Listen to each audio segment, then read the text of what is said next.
our community and pray that we will have thy spirit and wisdom to be with us as we make decisions that are best for the entire city.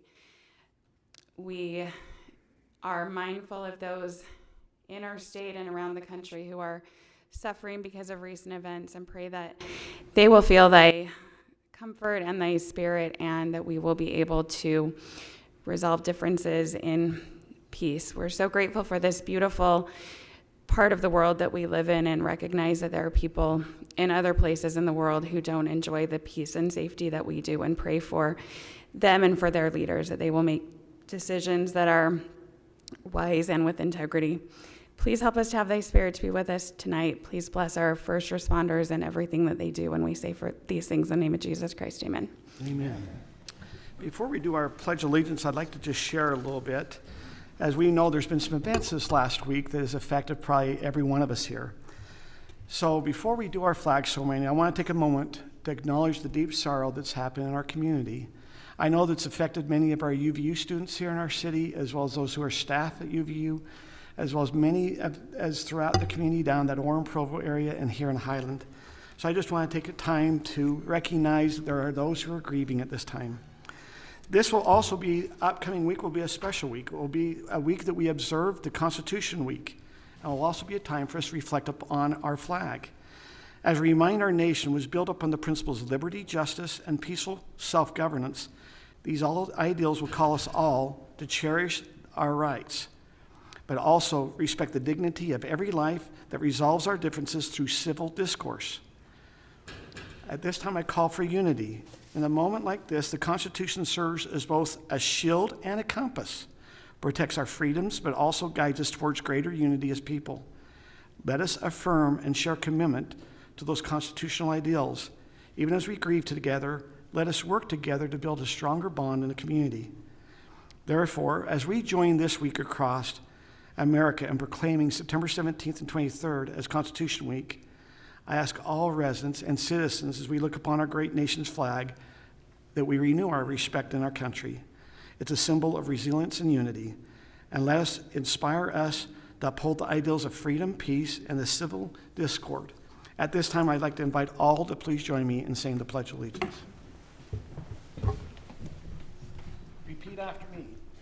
I pledge allegiance to the flag of the United States of America and to the republic for which it stands, one nation under God, indivisible, with liberty and justice for all. Thank you. At this time, as I mentioned, this upcoming week is going to be a Constitution Week. And so we have some special guests here that we'd like to invite to come up, that they will share with us a little bit about the Constitution and the importance of this upcoming week. So I'd like to invite the representatives up.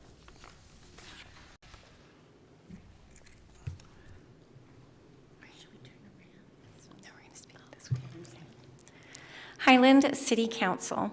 Good evening, Mayor Osler and council members. My name is Gail Keeler, and I am the regent of the Pony Express chapter of the National Society of the Daughters of the American Revolution, the DAR. With me tonight is our Vice Regent, Lori Volmar.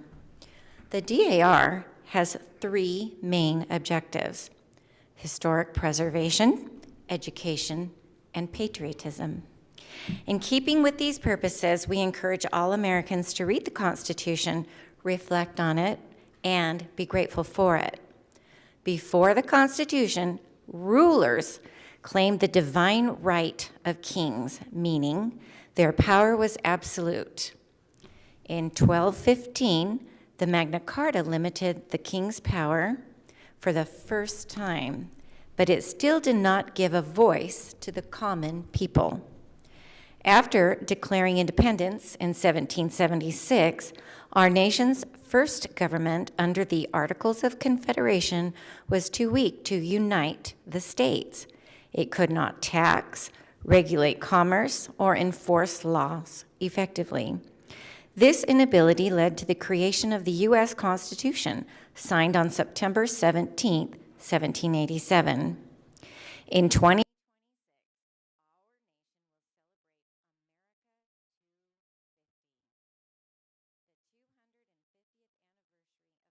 anniversary of our independence. As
And the teachers have reported back to us that they are using these when they teach their U.S. Constitution lessons, and that they were very grateful for them. And we actually ran out. So we're hoping maybe next year we can do more. So what is this proclamation about? It is a public declaration inviting all citizens to honor and study the U.S. Constitution. Mayor Osler, we now respectfully ask if you will sign this proclamation. If you will sign this proclamation in affirmation. Okay. As the mayor of Highland, I now claim Constitution Week proclamation. Whereas September 17th, 2025 marks the 238th year anniversary of the drafting of the Constitution of the United States of America by the Constitutional Convention. And whereas it is fit and proper to accord official recognition of this magnificent document, is memorable anniversary, and to the patriotic celebration which will commemorate this occasion. And whereas Public Law 915 guarantees the issuing of the proclamation each year by the President of the United States of America, designating September 17th through the 23rd as Proclamation Week. Now therefore, I, Kurt Osler, by virtue and authority vested in me as the mayor of Highland City, in the great state of Utah, hereby proclaim the week of September 17th to 23rd, 2025 as Proclamation Week, and ask our residents to affirm the ideals of the framers of the Constitution had in 1787 by vigilantly protecting the freedoms guaranteed to us through the guardians of our liberties, remembering that the lost rights may never be regained. In witness thereof, I have hereto set my hand and caused the seal of the city of Highland to be affixed to this, the 16th day of September, 2025. I'd invite the council to please come down as we sign this, and we can take some pictures. Thank you. Okay.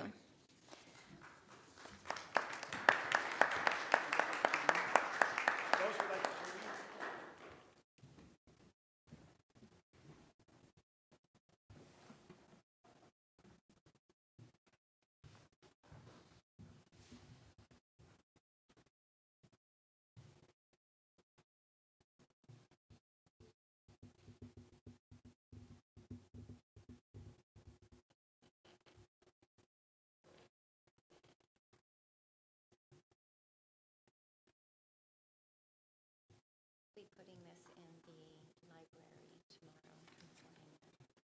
You guys want to come gather together? We can grab a picture.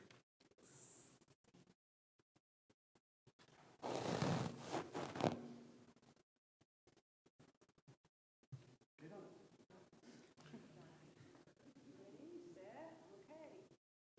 Ready, set, okay. Thank you. Thank you.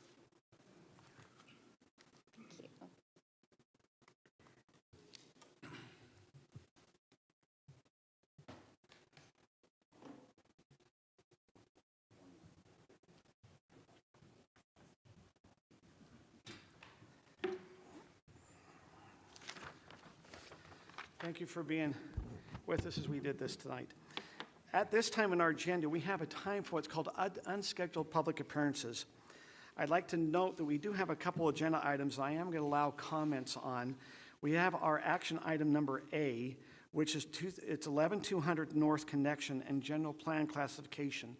During that time, if you're here for that item, we will allow public comment during that time, as well as I will allow public comment for item number 4B, which is another action item, which is an interlocal agreement with Utah County for 4800 West project. So if you're here for either of those two, you're welcome to make your comment during the time when we do our action item. But at this time, we will open up for what's called unscheduled public appearances. If you'd like to come and discuss anything before the City Council that is not going to maybe be those two action items, we invite you to please come up, state your name, and if you could please keep your comments to 3 minutes. So we invite you to please come up at this time for the unscheduled public appearances.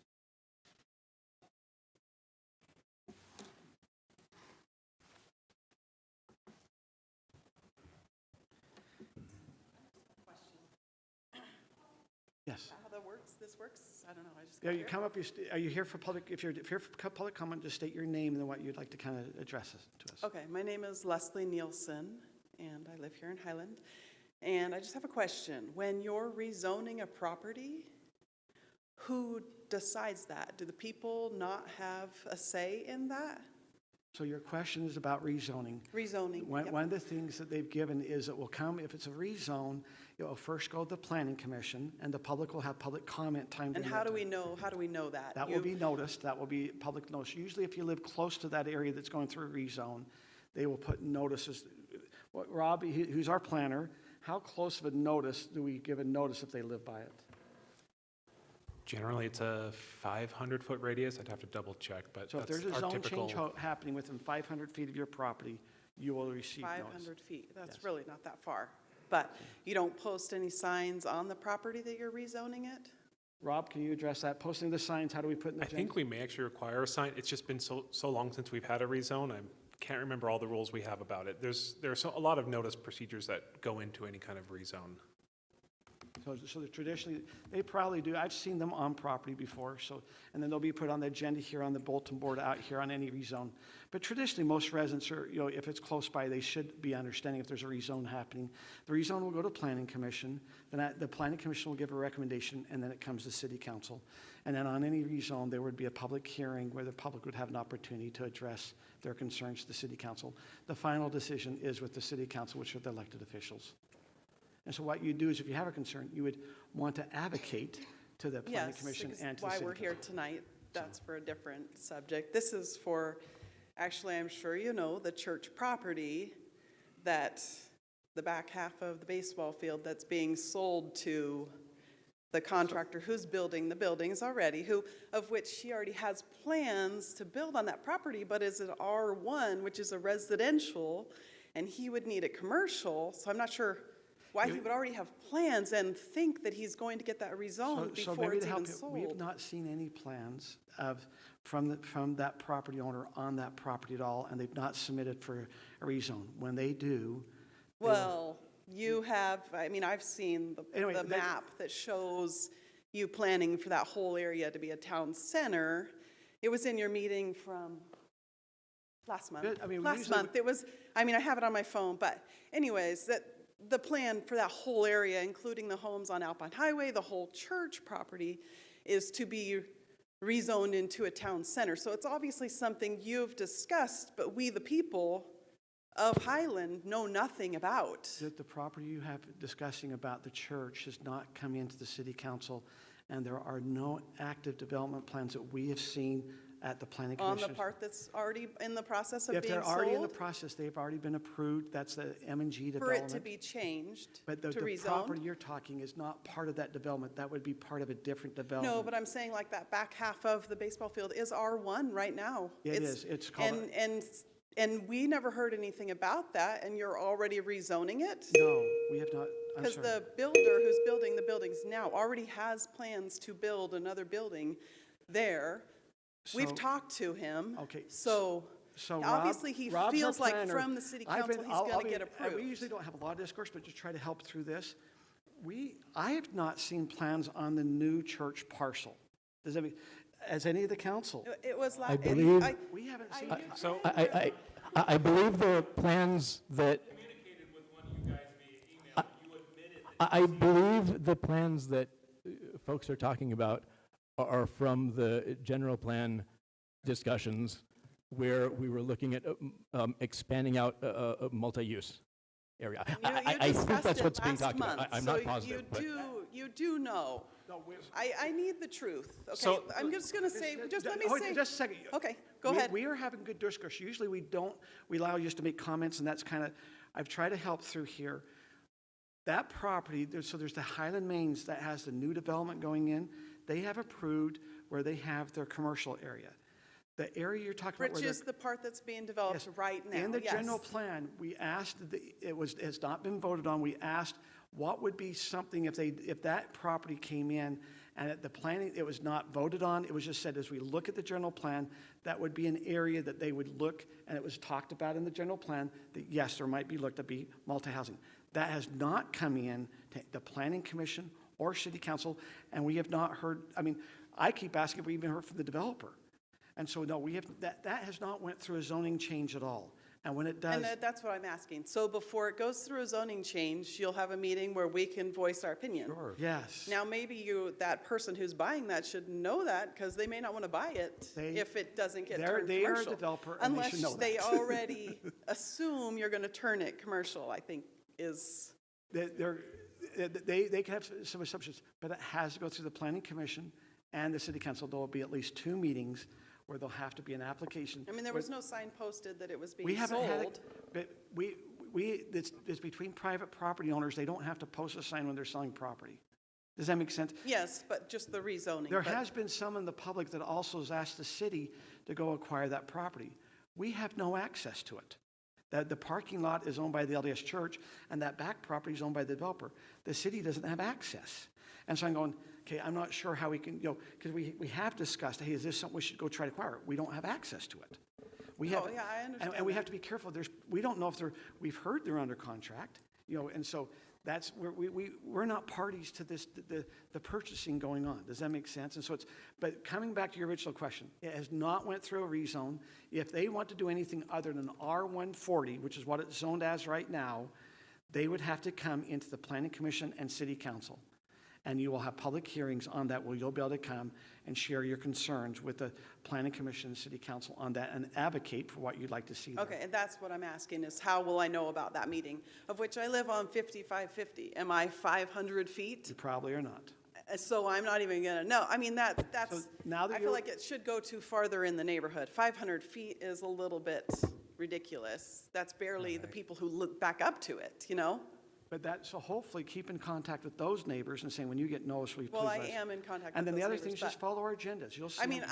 I feel like on Alpine Highway, Alpine is rezoning some property, and there's a big, huge sign that the city made that says, city Rezoning. meeting Traditionally, about there's a posting rezoning. on the But property Highland, I division. feel like, Anyway, I hopefully doesn't that's do There has not happened a rezone there. Just if you're wondering, there's not had a rezone that's happened there.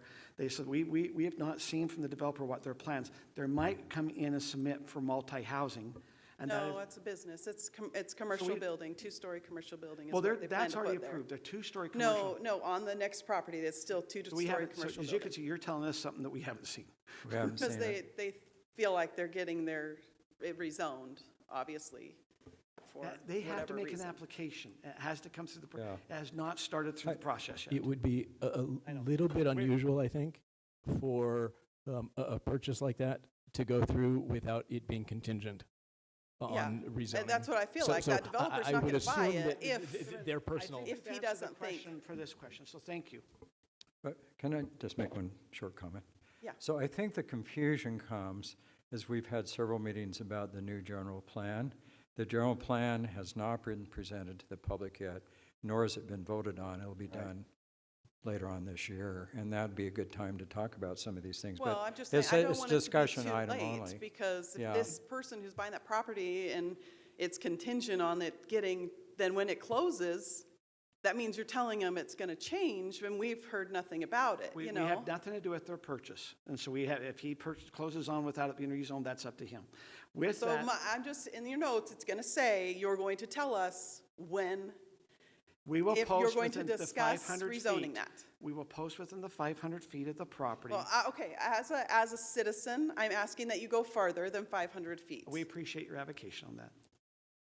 I mean, we could put a big sign up there, it's not a problem. Why can't there be a sign and be farther than 500 feet? The Because lots I over can't see there the sign because I are don't an have acre and a access half. to it. I don't go to that church and I don't drive in that back property.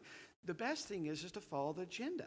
We will have agendas. If it's going to be coming up, the general. Well, you say that, but you don't always follow. I mean, Anyway, I'm trying to be nice, we're- and there's a comment that I could make that would not be nice towards you, so I'm not going to say it. but then don't say it. But I'm Anyway, saying I've you're been not, very kind in you're, giving you're you not more than fully 3 minutes. honest I with think the we've people addressed your all the concern. time. I think we've addressed your concern. Usually we'd let you just come up and I try to help answer some of your questions. So Usually- who's in charge of, so if I wanted to email, I email the planning committee and say, can you please send out notification farther than 500 feet?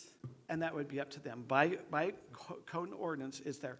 I would assume, because it's going to be, the residents will be interested, you'll probably see it hitting on social media No, and things that I way. know that, So I'm just but- saying, there'll probably be just more going on in the community when that starts to happen. I went out last night and knocked on doors around 11-200 to make sure that people knew that that was going to be on the And I agenda do today. totally appreciate that And because I I didn't will be doing know. that again. Yeah, If because that comes the up, last zoning, time, just to be sure that people are aware of it. But there's no discussion of rezoning, so. Right, that's why I said if. An application to rezone it. Does it make sense? yes, but when we see a planning map that shows it as rezoned, as members of the community, it was in your, it's your map. I got it off your website, off from your meeting last month. I think the property that has the two buildings on it has already went through zone. It's not the church property. I think this is. No. There's a map that shows this big gray area, which takes the whole Stake Center, houses along the road, all into called might be Highland what- Town Center. That might be the Highland Town Center plan that was done many years ago. Does that make sense? And so they can change I mean, it. I only So. saw it last month, so I don't know how long ago it Anyway, was made. I would just recommend But get that's- with Rob and kind of follow through. And we assume, we have not heard from Highland Mains, who owns, that we understand might be acquiring that property. We don't know the details of the purchase. We don't know when it's closing or anything of that nature. Okay, thank you. Anyone else like to come up for public comment? If you'd like to come up right now's the time. Hello, Wesley Warren, Highland City resident. I believe, if I'm remembering correctly, and you might because you were sitting right next to me, during the last general meeting plan, there was a map that had an overlay of the town center that reached onto the church property. And I remember leaning over and kind of pointing out, hey, this seems a little off. I think you agreed, we brought it up, and Future land use. interesting. Yeah, and I think we came to the determination that it was just Not- a little error. Yeah, it's not official. Yeah, It's never been It's voted not on. official. It was the firm that we have helping us with redrafting the general plan that presented the map to us. So the map wasn't presented by the city, it was presented by the firm. I think during the meeting, on the minutes of the meeting, we pointed out the error in the map, and it'll be rectified. But I guess as a planning commissioner, just to reiterate, nothing slips by. And what I would recommend to anyone listening that wants to stay apprised of these things is to sign up through the Highland City website for text notifications. Because you get a text for every single public notice, every single agenda item. It's Yopify. Yeah. Yopify. It would be good because you do get notices if there's going to be any public hearings. Yeah, That's where anything you get a notices. notice, and it's brilliant, and it's slick, and yeah, so I would definitely do that. Okay, Thanks, you, Wes. council. Anyone else like to come up and address the council? Okay, seeing none, we'll now close the time. Somebody raised his hand. I wasn't sure if you're saying hi to Wes. Hi, Joseph Higbee. I'm in Highland. I was just noting what that was, which was a future land use. And I understand it takes meetings to plan. It takes visuals to propose what might be. Makes a lot of sense.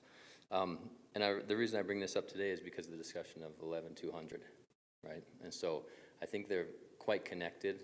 They're different items, but they're quite connected. Why? Because if things start building out as potentially proposed in the future land use, then there might require larger road there for traffic on 11-200. And so what I'm asking is if you'd be willing to consider discussion of things together. Why would this road need to be in? We talk about emergency use, but if you're thinking of future land use in this way, as it's visually proposed in the discussions that you're having, I'd recommend you join the discussion with the other aspects, like 11-200. That would be part of it. They're very much linked, right? They're different items, but in your mind they're linked. In the agendas they're not linked. And so the proposal that I'm recommending is have the discussions that are cross-pollinating. You know that they're connected. Please talk about them connectedly. Thanks. Thank you. Is there anyone else like to come up? Seeing none, we'll now close the time for unscheduled public appearances. We've already done item number 2A. We'll now move on to, actually, item number 2B, which is a report on the Highland Fling. Unfortunately, the person who's going to come report on that is not feeling well tonight, so we will skip over that item. So we will now jump right to our consent items. We do have 4 consent items. Number 3A, which is approval of the meeting minutes from July 15, 2025. Item B is approval of the meeting minutes from August 26, 2025. Item C is approval and ratification of the large purchases. And then item D is the CDBG contract amendment. Oh, and I'm sorry, if there's one more on there. And then we have also appointment of Planning Commission of Sherry Kramer. Sherry also let me be aware that she's underneath the weather tonight. So Sherry's not able to join us tonight. Would anyone like to pull any of those consent items? Seeing none, then we'll make a motion. I move that the city council approve the consent agenda. I'll second that. Yeah, motion by Ron, second by Scott. We'll go ahead and we'll move to vote.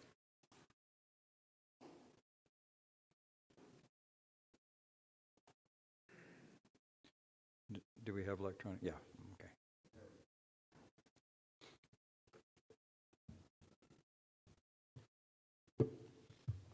Okay, the consent agenda passes 5-0.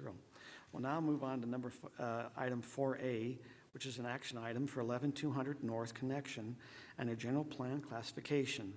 We'll now take some time to have Rob Patterson, who's our city attorney and also planning zoning administrator, and then we'll also have some comments from Chris Trustee, who's our city engineer, on this presentation. So if you'll take some time. Thank you, Mayor and Council. This is a topic that is continued and the source of a lot of energy and focus, I think rightfully so.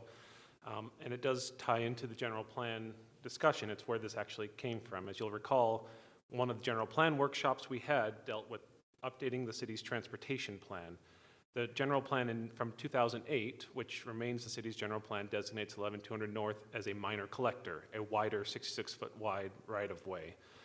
The Council and Planning Commission looked at that and thought that was not an appropriate designation for 11200 North. So a few months ago, you voted to change the classification from minor collector to local street. So now 11200 North, for all future development and for any future city projects, will be a local subdivision street like every other in Highland City, a 56-foot wide right-of-way. However, we still had to deal with the question of the unfinished corridor, the area between near 5600 North where it kind of has 2 cul-de-sacs on either end. And we had a lot of discussion then about it. The council directed staff to look at different options and how that could affect development of that area. And so we've tried to come up with different options, explored a lot of different options, and we're presenting it now to the council for you to make a final decision on that last aspect. Importantly, there's 2 questions, and they're related, though not necessarily dependent on each other. The first question is, what should we build there, if anything? The second question is, what road classification should we give it? Again, right now, that's still actually a minor collector because we haven't changed that. So should we call it a local road? Should we call it something else, an emergency access? What should we give that? And in the staff report, we walked through a lot of options here, and I realized we kind of omitted the option of doing nothing. That's always an option the council can do. It's kind of the background. So we were given the option of what to do, but there's also the default option of do nothing. So we've included that in our discussion today for you to consider as well. We've come up with 4 options, and Chris can address these maybe a little more, but do you want me to walk through them? Do you want to walk through them? I got it, and Chris will correct me when I say something wrong. So option 1, and these are not presented in any order of preference, it's just we had to give them a number, is to do a trail. We have a sidewalk that's existing. It would be to expand it out to the city's standard 10-foot wide trail. Some, not issues, just things to be aware of, is we would have to find funding for that. We have collected impact fees, but those impact fees can only be used for a road connection, not just a trail. So we can build a trail here, we just would have to find a funding source. Second option would be some kind of emergency egress with a sidewalk. Again, depending on how restricted we make this access, we probably need to find a new funding source that is not impact fees. Third option would be a 20-foot wide street with or without sidewalk. It'd be a little tight, and we'll show some pictures in a little bit walking through these options, but we think we can get a sidewalk curb combination and a 20-foot wide asphalt street in there. And again, option 4 is don't build anything. Leave it as it currently is. We have a sidewalk through there. It's a utility corridor, we can just leave it as is. Can I ask a quick question? Of course. We talked a lot about impact fees. Where were they collected? So that's a great question. Yeah, who contributed to those impact fees? So impact fees come, we assess them at building permit. Whenever someone pulls a building permit, they pay impact fees. We assess impact fees for different facilities. We have a culinary, a sewer, a parks, roads, public safety impact fee. The purpose of impact fees is to say, as new development comes in, it uses up the existing public infrastructure and services we have, and we have to get more to serve that new development. And it's not fair for all current residents to pay for the services that are needed for the new development. So we assess impact fees to try to offset that. So we have a roads impact fee, and we identified certain road projects. Canal Boulevard was kind of the biggest one, where we said, as Highland develops, we will need these bigger collector streets to kind of fill out and connect the city's circulation network. So we've been collecting these from building permits, from Ridgeview, from our single-family developments throughout the city for years now. And we've collected a lot of them. The last project we have on our current facilities plan is this project. That doesn't mean we have to spend the money on that, it's just we can't spend that money on anything else unless we go through the process of finding another project that is suitable for those fees. Does that answer the question? That's helpful. Thank you. It was So a very do we good have question. any cost estimates for any of these projects? Yes. Because we're being told we can't do impact fees for the option 1 and 2, but maybe for 3. Yeah, for 3, our cost estimate is about $250,000. Okay, but we don't know the other. I Like have if you not did a done any 10-foot for the trail others. and, okay. And we can use impact fee money for neighborhood roads? I believe for this connection we could, because Okay. it is providing the connection that's been planned for in the general plan and in the facilities plan. So we could do that if it is a public open road. Right, okay. And so speaking that, the last kind of point on this slide was options 2 and 3, the emergency egress or the 20-foot wide road, we could install collapsible or removable bollards, but because that restricts the use of the road, so it's not actually really a public road, I am not comfortable saying we could use impact fees for that. So then walking through the options just with some pictures, here's option 1 with the trail. You can see the existing sidewalk, and it would be widened to allow for that full 10-foot wide trail corridor. No vehicular access would be allowed. Option 2 would be some kind of emergency egress where we have the sidewalk remaining more or less in the same place, but we add a 14-foot wide asphalt surface to allow for, in emergency situations, people could get through there as they needed to, or for maybe an apparatus to get through there, even though it's not quite up to the full width. Option 3, so this is the road with the sidewalk. You'll see the sidewalk is torn out and then rebuilt slightly lower on the edge of what the city's property is there. Chris believes we can fit it in there. Yeah, we could. It would be a little bit tight. I've shown that as a 5-foot sidewalk because that's usually better to go with the wider sidewalk if it's part of right next to the curb. But we might go with the 2-foot curb and gutter instead of the 2.5 that we traditionally have, but I think we could fit it. But this one has no property acquisition with this. Correct. So we have 27 feet through there? We have about 28 feet. And the final one, we could also just do the road with no sidewalk. We have an example of this if you drive up Highland Boulevard in the Highland Oaks subdivision. This little kind of connection road pops out onto Highland Boulevard. That's what that kind of looks like there. With the collapsible bollards, this is an example from Alpine. You can see that they're collapsible in that you can drive over them. There were some concerns that with snowplow, if we're going to plow this as a road, the snowplow would have to slow down or stop and raise the blade so they don't, if you hit it at the bottom, it'll just shear them off. If you raise it up, it'll then push it down. You can drive over it. So it'll leave snow on either side if we use the bollards. Emergency vehicles, as we understand it, like a fire apparatus, would probably not want to use it. If they did use it, they'd come to a more or less complete stop and slowly push over that because they are very expensive to repair, as we know. So those are options. Any questions, kind of the options on building? And again, option 4 is leave it as it is. It's mostly dirt with a sidewalk and some boulders blocking vehicular access. So I have a question. What's pushing this decision to happen now? A few things. One is we have been collecting impact fees, and they need to be spent or encumbered within 6 years of being collected. So we're kind of coming up on the latter end of that time period. The other thing is it was spurred by the council and commission's discussion. We talked about the transportation master plan, and we heard as staff to look at this connection, that this was something we should evaluate, and so we did. It's not that it's just been planned for a long time. So we've had this in our transportation plan. We have the money. At some point, we have to make a decision about, are we going to use that money for this, or should we do something else? Is it not also is because we have our general plan coming up, which will have a transportation element part of it, and we would be voting on that, and you're going, okay, what needs to be put in that transportation? We need to know how you wanted us to mark 11200 North on the future general plan that we're going to be adopting later this year. I'd say in addition, we talked about this, if you remember clear back at the budget retreat, it's actually in our budget to construct this. And again, that decision ultimately really of what you, or if we construct anything, what we construct doesn't have to be made now, but really the impact fees, right, tie to that decision, but it's really the general plan. We need to know what is that going, should that be on the map ultimately of the general plan we want to adopt this year. We have the opposite problem. Most of the time we say, we have to find the funding. This one happens to have the funding. Ready to go, if it makes sense, if the council decides they want to do it. So if we don't do the funding for this, though, there are other areas in the city we can use it, right? Not currently. We don't have any other projects in our impact fee facilities plan that we could use this for. We can do a study to determine if there's other areas.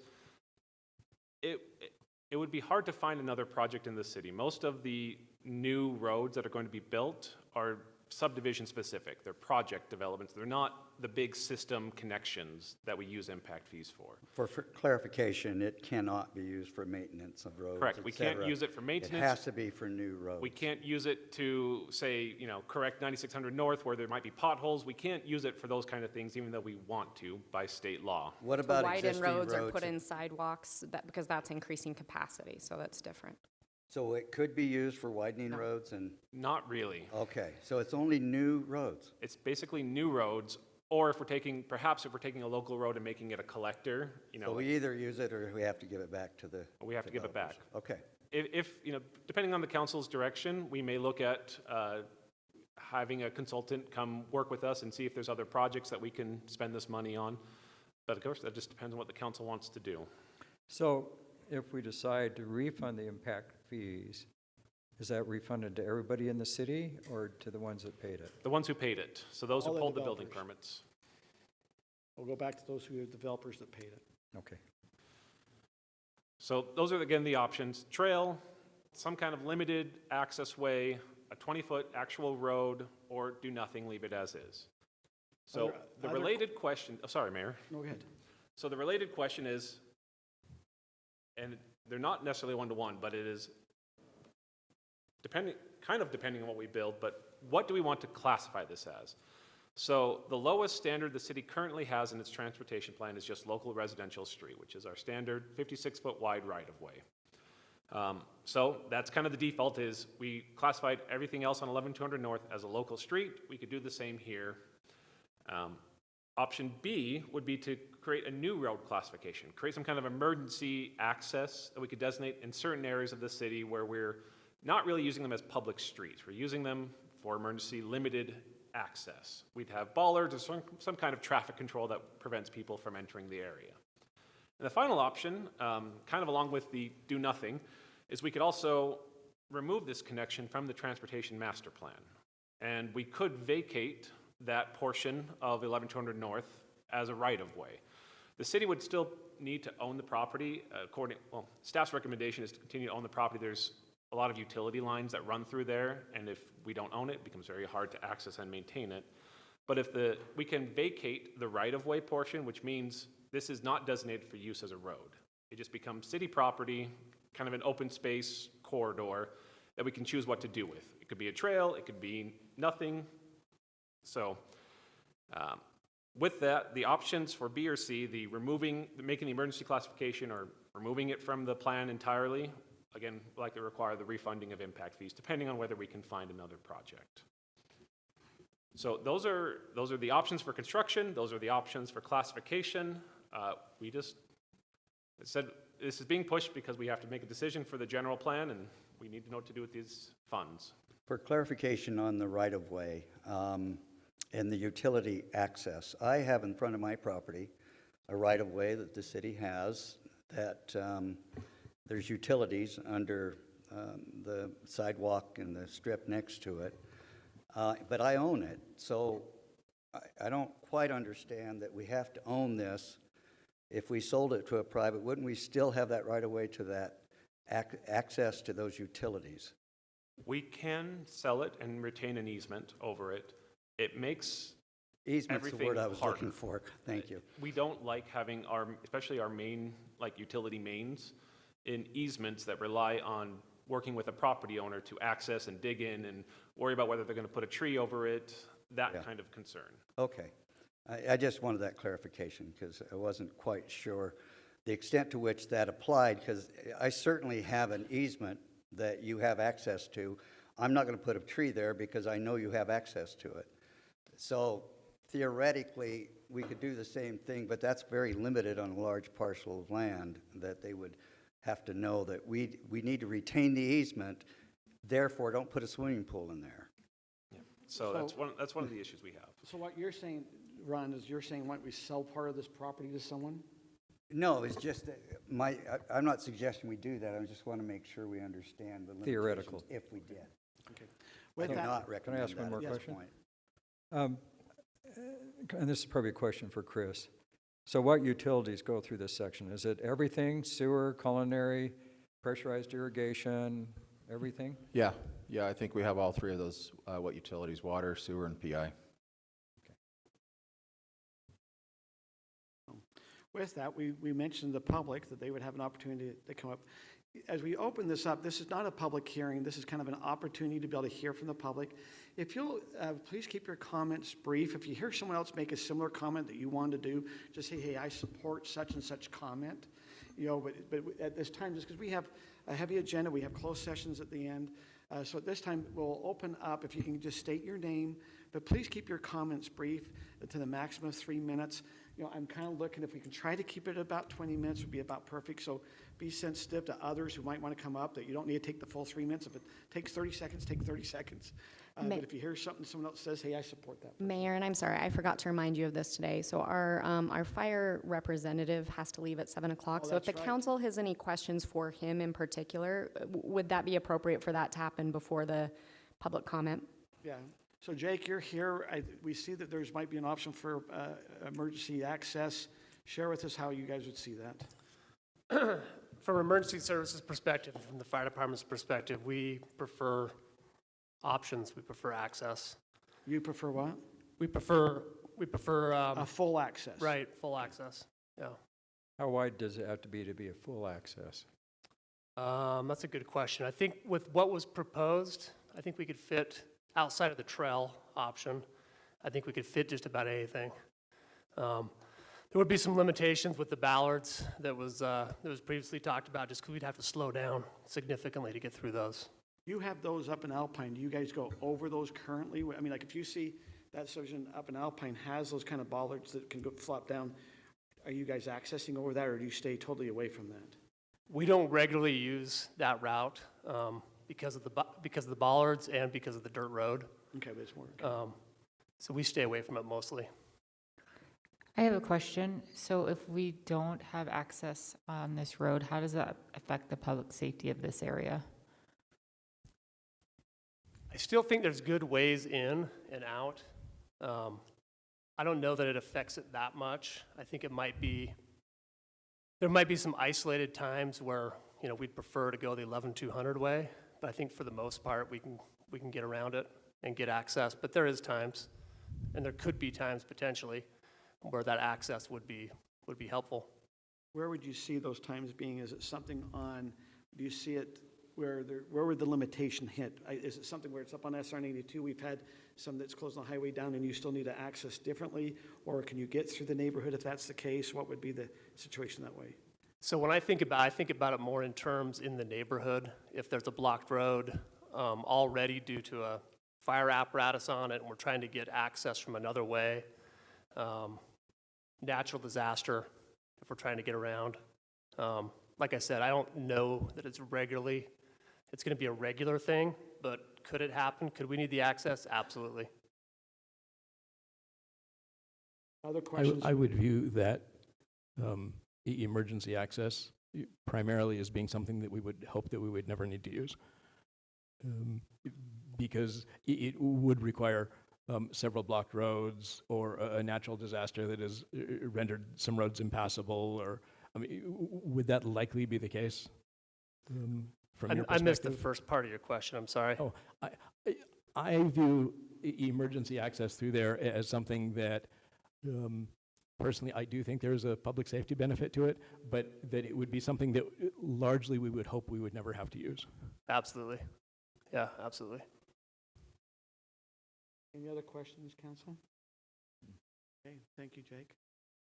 With that, we'll now turn back to the time for the public. If you once again just state your name, keep your comments brief, and we'll turn some time to hear if you'd like to come and talk to the council. My name is James Sampson, and I first want to just thank you all for your service.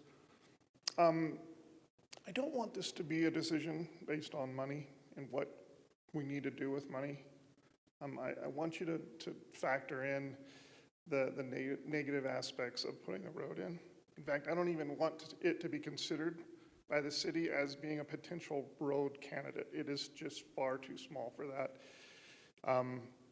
If you drive by there and just walk through that area, you realize that if you put a road through there, how dangerous it could be because it's just so narrow.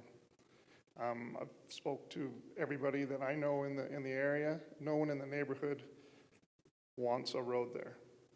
So we want to also factor in the fact that we're trying to make Highland better and what the people of Highland want. So please consider that. Yes, there is a very slim chance that we may need it for emergency use, but if there's a natural disaster, I'm going to drive through that area no matter if it's a road or not.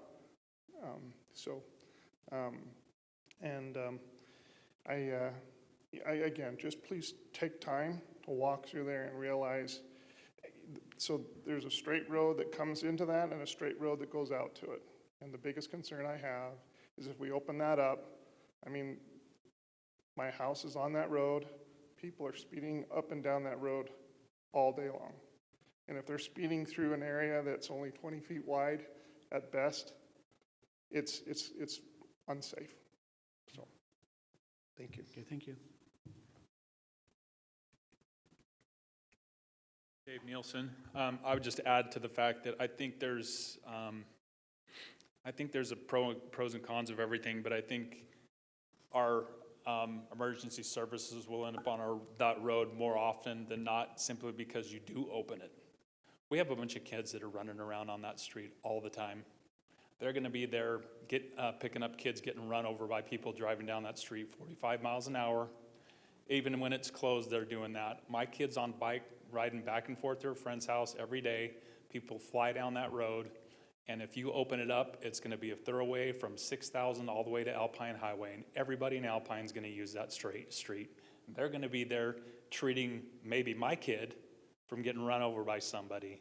And so there's an argument for safety there as well. And I don't think anybody wants that kind of stuff on their head, regardless of how much money they need to spend. And I also just kind of want to comment on what Mr. Higbee said earlier. You know, I've been around new communities, master plan communities. I don't know what's in the future here, but what I see is I see us being hemmed in, this whole neighborhood, on that whole area by the city. You want to widen the road. You want to turn this stuff into commercial. We are in the center of the city. I see the long-term play as you guys, and it's a gentrified area. You're not getting the tax revenues that you could be getting if there was new commercial there and mixed use. You would increase your revenues by getting rid of our whole community and rebuilding it. And I really think that's on the long-term agenda, whether you guys are speaking about it or not.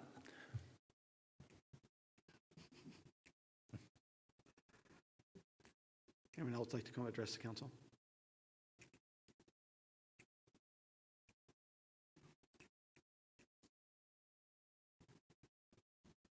It's Liz Rice, and I don't live there, but I went out with Chris. I met Chris out there, and we took a good long look at that.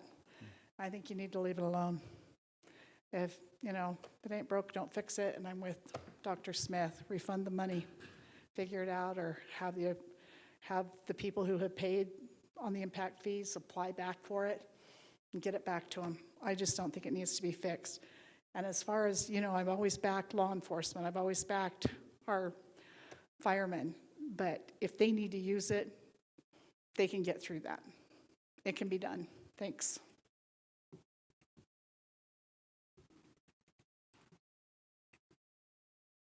My name is Joel Hyde. I live on the corner there, so I'd be affected. So I appreciate the process. I appreciate the ability to share an opinion and you all considering it.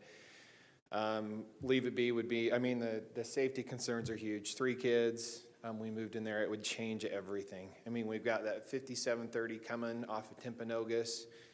You'd add that, I think it would be, that intersection would be bad. So anyway, I think that's been discussed. Another option, I don't know if I'm able to ask questions, but we don't have a lot of public green space in that little area. So a trail, and then maybe convert that to a green space the city would administer or maintain, I think would be fabulous. So you could have that. Right now it's just weeds and everything else, and I think the neighbors would be willing to help. But nonetheless, I just want to throw that in a suggestion. I don't know if that's possible. But right now also you have a lot of e-bikes and golf carts and everything that are squeezing through there going as fast as they can. So if you make an emergency road, you're going to get more and more of that. And so my vote is to leave it be, hopefully with a little bit of green space. So thank you.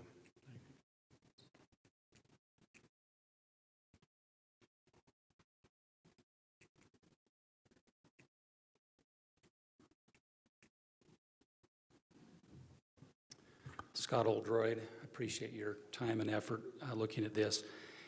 I would like you to consider the proposal of creating the new classification for emergency access and not make it a through road. You don't need to spend a lot of money putting down asphalt. If you move the big rocks that are in the way right now, and those were put there to stop the trucks and cars from zipping down the road. If you move the rocks, put up your bollards, so the emergency vehicles can make it through there in an emergency, that solves all the problems. It takes care of emergency, it slows the traffic down, you give the money back to the developers, they could probably use it in this economy. It doesn't have to be spent. And for very little money, those bollards will cost you a couple of grand, and then you're done. And if you need us to raise money to do that, we could probably do that so the city doesn't have to pay for it. But it's not going to cost a lot of money to change that. I don't think you need to pave it. I don't think it already has a sidewalk. It doesn't need a curb and gutter. It doesn't need pavement. So I'd like you to at least look at that option of emergency access only. The reason, I never thought there was an option of vacating it, but you've got your easements there. And the reason, instead of not doing anything, is that we'll be talking about this next year and 2 years and 3 years from now. So if you do it now, make it emergency access, put in the bollards, we won't have to be talking about this for the next 20 years. So anyway, thanks for your time.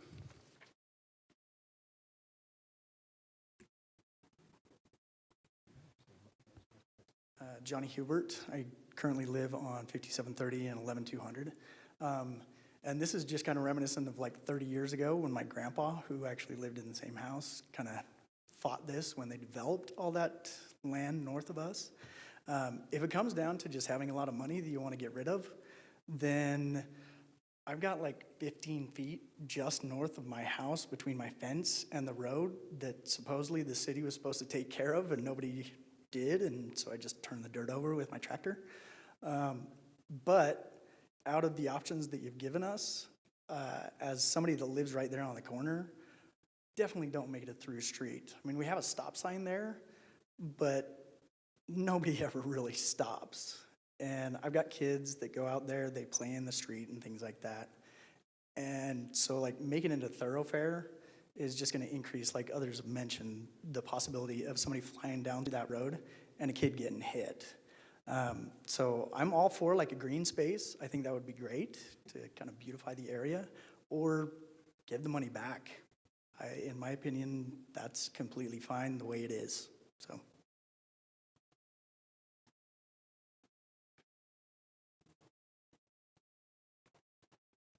My name's Chris Patton. I am just to the side of John Hubert, and I've been there for 28 years. And if there's anybody on this dais that's in favor of putting that road through, I'd like to ask them if they want to put that road right where they live. So are you guys in favor of putting an open access that, what's the distance of that road? Do you guys know what it is if you open Well, it? why don't you they'll have time as a council to kind of address some of the comments that, so why don't you share what your feelings, and those who'd like to at the very end will be able to My share. feelings is that if it's open for whatever the reason is, that it doesn't meet the criteria to open that road and create a through street where people can pick up speeds, where it comes into the cul-de-sac and they stop, they already go a lot faster than 25 miles an hour. My opinion is absolutely do not open that road. And if you want to open it in your neighborhood, right next to your house and not next to ours. That's my opinion. Thank you.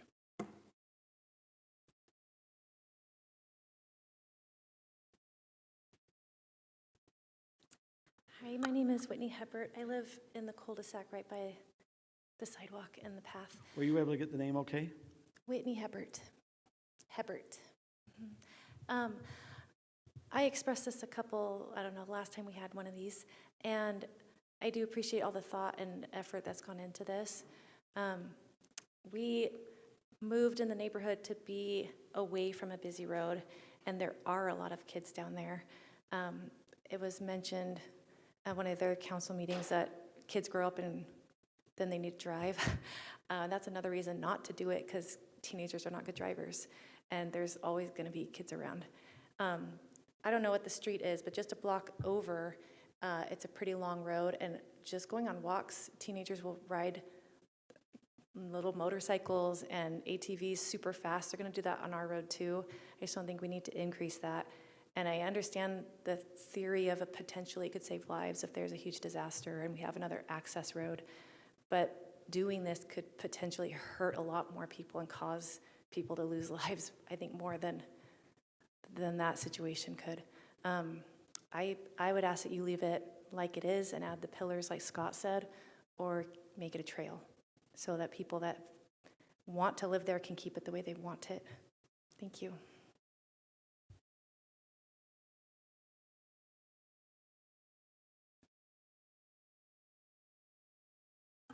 My name is Brian Greenwood. Mine is quick. Just like she said, in previous meetings we've discussed this. I would just love for us to make a decision and to be done with it. I think in the last 3 years, this is my third meeting on this subject. And so I'd like just to make a complete decision. I do think the safety is a huge issue. If you pull up a map of that area, all the roads, you can actually already go through. You just have to go up a block and then back down. And so as far as like access goes, there's already access. You have streets running north and south that you can get to. I dare you to pull up the map and say, and give me a scenario in any house and say, if this street has a natural disaster and you can't get across this street, I can no longer get to that house. And I challenge you to find a house that you can say that if this road is blocked, I can't get to any other house in the neighborhood, because it doesn't exist looking at the map. And so I just want to make a decision on this, and I love that we're planning for it, and that we're saying like, hey, we have a meeting coming up where we're making the future plans.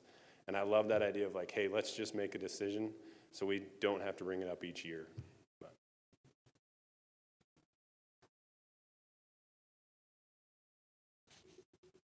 Hi, my name's Troy Harris, and I live immediately on the north end of that particular plot, so it affects me quite a bit. A Couple of things that I wanted to mention was, tonight was kind of insightful when the discussion of impact fees came up. And as a business owner working with companies that have budgets, we get a lot of orders at the end of the year because people have money available to spend. And the one thing that seems to come up time and time again is it's not necessarily that the budget is good, that they're spending it for a reason that they need, as much as they are just literally spending it because it's available, and of what we're faced here. And I'm not sure why spending money for the sake of because we have it is a legitimate reason to disrupt what, when you look at this neighborhood, I mean, this neighborhood's been fully developed now for almost 30 years. There's not more people coming in. The traffic that's there today is going to be the same traffic that's there 20 years from now, and the same traffic that was there 20 years ago.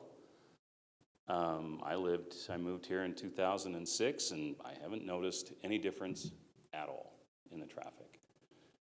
So from the standpoint of what are we trying to accomplish, is it for the residents within that neighborhood who live there and take care of that, take care of each other? Or is it to benefit some other people that are outside of our neighborhood? I mean, I think our neighborhood has come out, not just this time, but when this first came up, probably 2008 or 9, whenever it first was announced, there were 300 people that filled this room. And there was, every single one of them were against this. And the reason why there were 300 people then and there aren't there today is this thing just keeps going and going and going. When it was fresh, the shock and awe motivated people to come up. Well, now we're bored of it. It just keeps coming up. It's not good for the neighborhood. It's not good to spend money for the sake of just spending the money. What point does it serve? Does it serve some theoretical emergency that we couldn't possibly deal with any other way? Well, I know my neighbors, and a couple of pickup trucks move a couple of boulders, and that's an emergency road in the event of a major significant emergency. So I don't really understand why we have to keep doing this.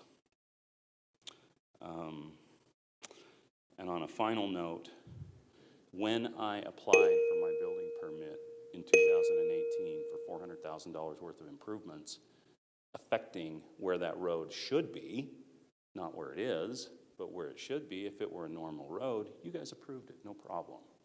And now you're going to tell me that, no, plans have changed, even though it was the same master plan back then.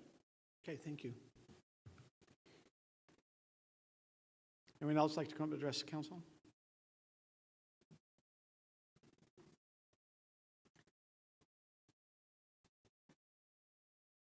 Hello, City Council. My name is True Chamberlain. I'm a resident in Highland. I appreciate some of the responses I got from some of the city officials.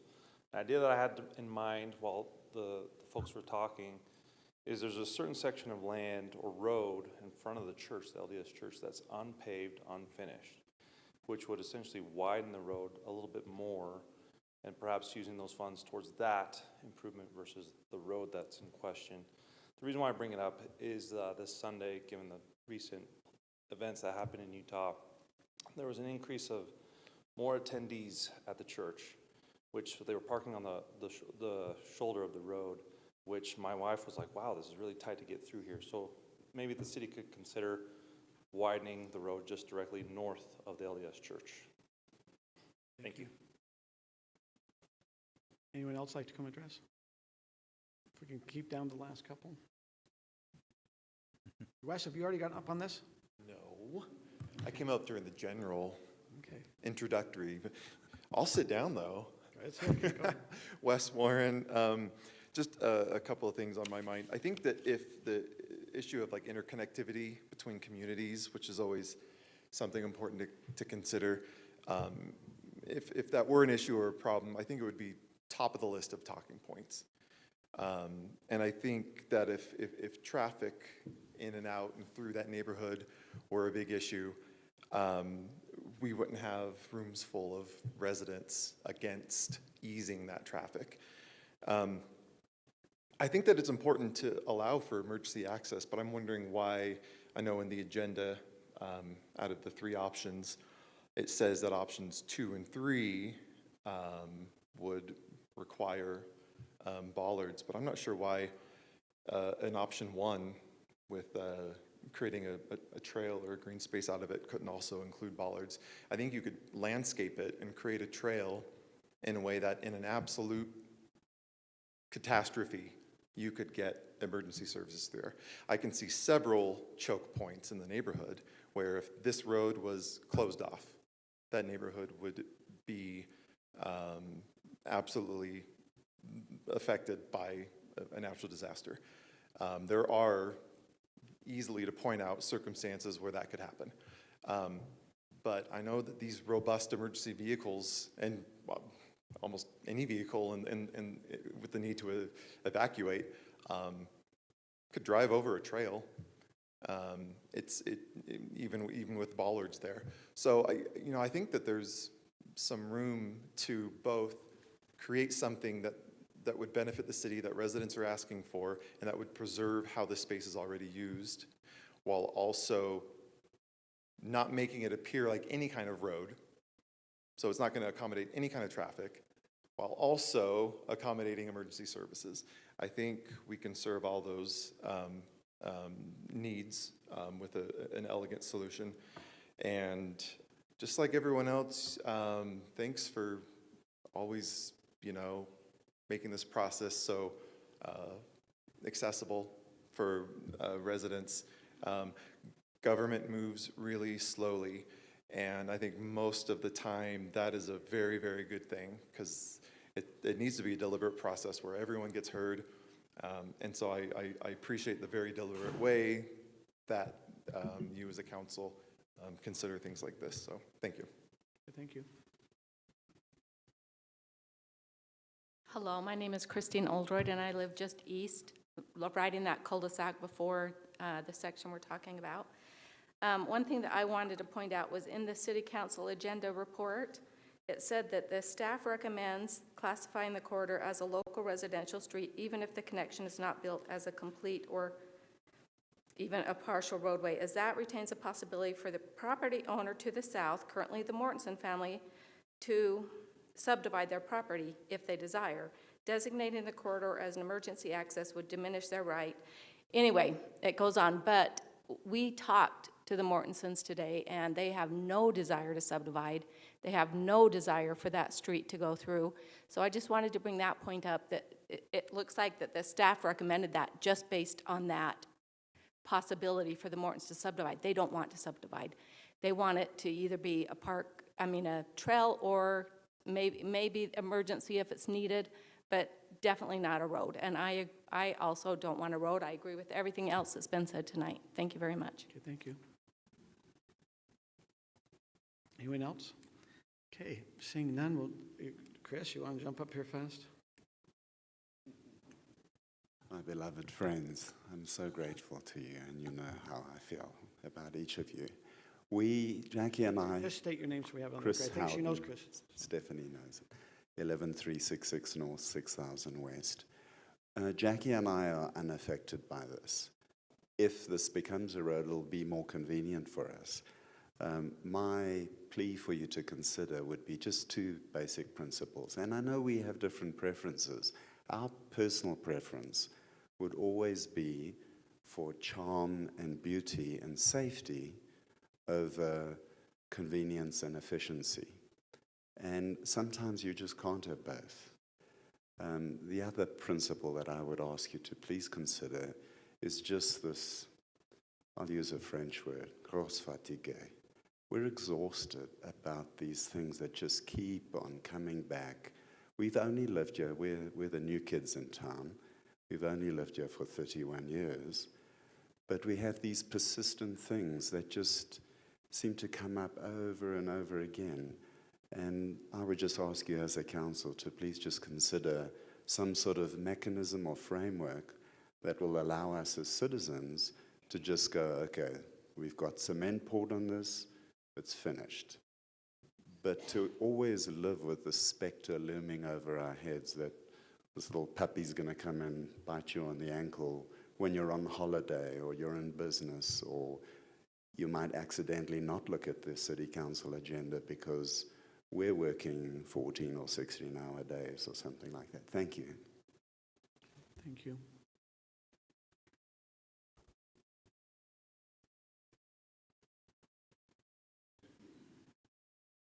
Hi, my name is Alexis Griffith, and I kind of have like an outsider perspective because I actually live in Lehigh and I'm from Skyridge, but I just looked at the map with me and some of my, friends, and I think honestly it does look entirely too small. And I love the previous ideas of it maybe becoming like a green space or something like that. But I did know that you, Rob, mentioned that there could be maybe some outside projects that you guys could be working on instead that you just haven't looked into. So I think that that could be maybe a smart decision. But yeah, thank you for your time, and I appreciate it. Okay, thank you. Appreciate you engaging. Anyone else?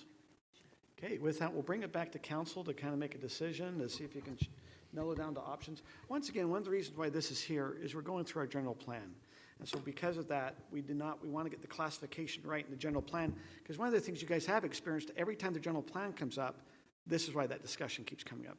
Now, so there was a development that Mr. Howden did that brought it up also a couple years back about how his connection by his developments. So that's why you're seeing some things revisited. If there's development in the area, we'll revisit. But right now, this is being discussed because we're talking our general plan, which will be coming into Planning Commission on next Tuesday.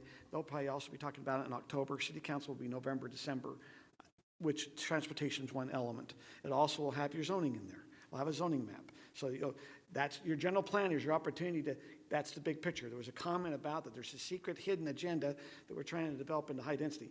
Remember, we all live here.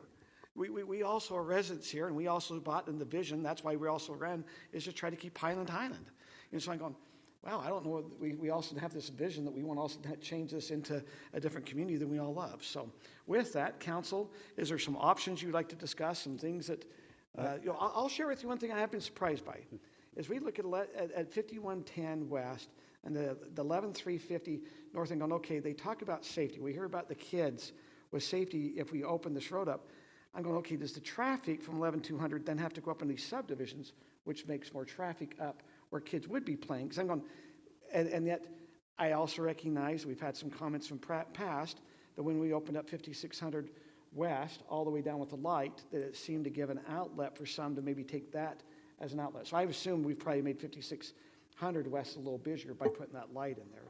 But anyway, it was just interesting. I know we heard by a lot of the residents close by there, the traffic does push up to that 11350, but if that's not a concern, that traffic has to go up in there to go around, and maybe that's not how they travel anyway, because I don't live in that area.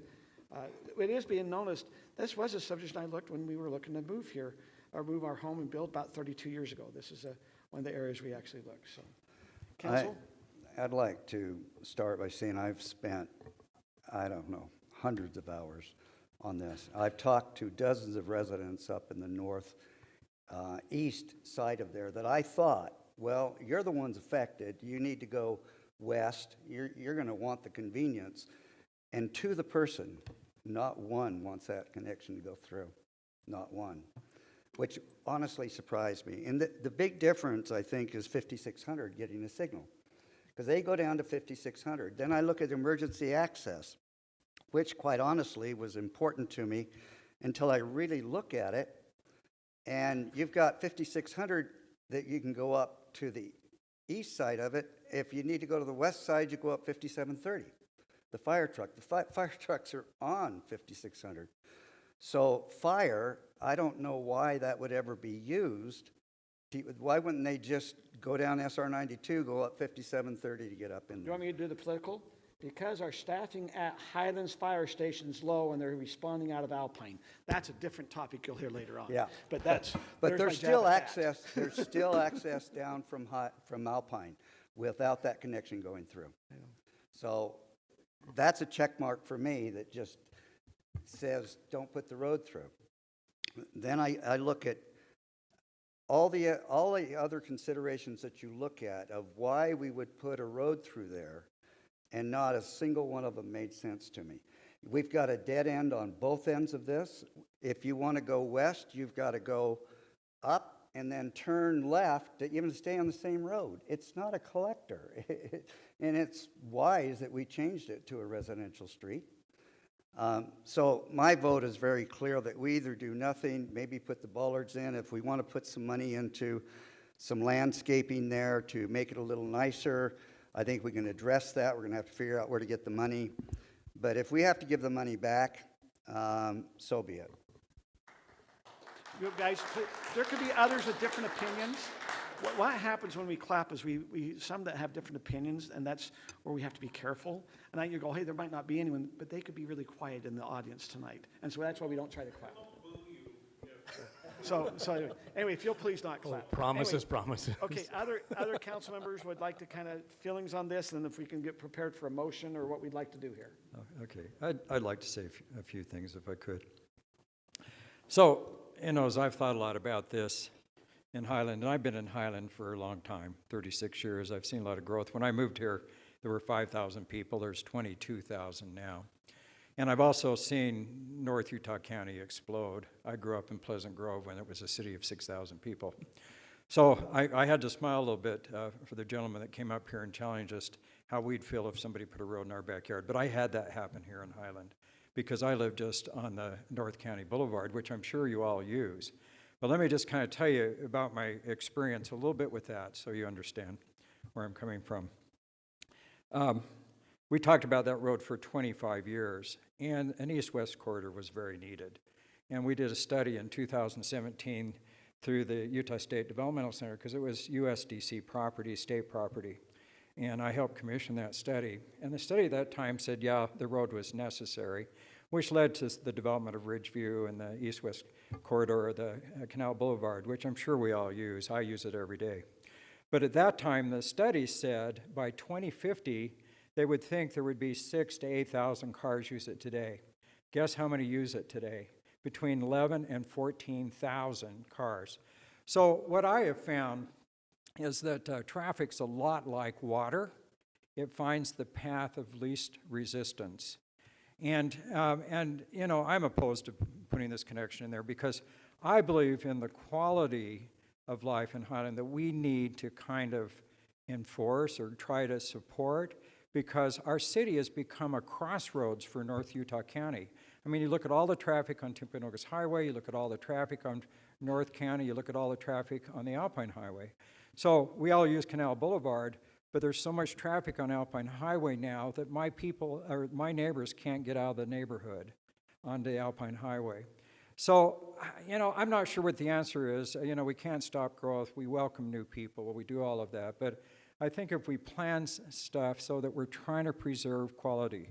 So I agree with Ron, and you can tell it's an election year. But anyhow, I agree with Ron. I honestly say that really did not factor in. I looked at data.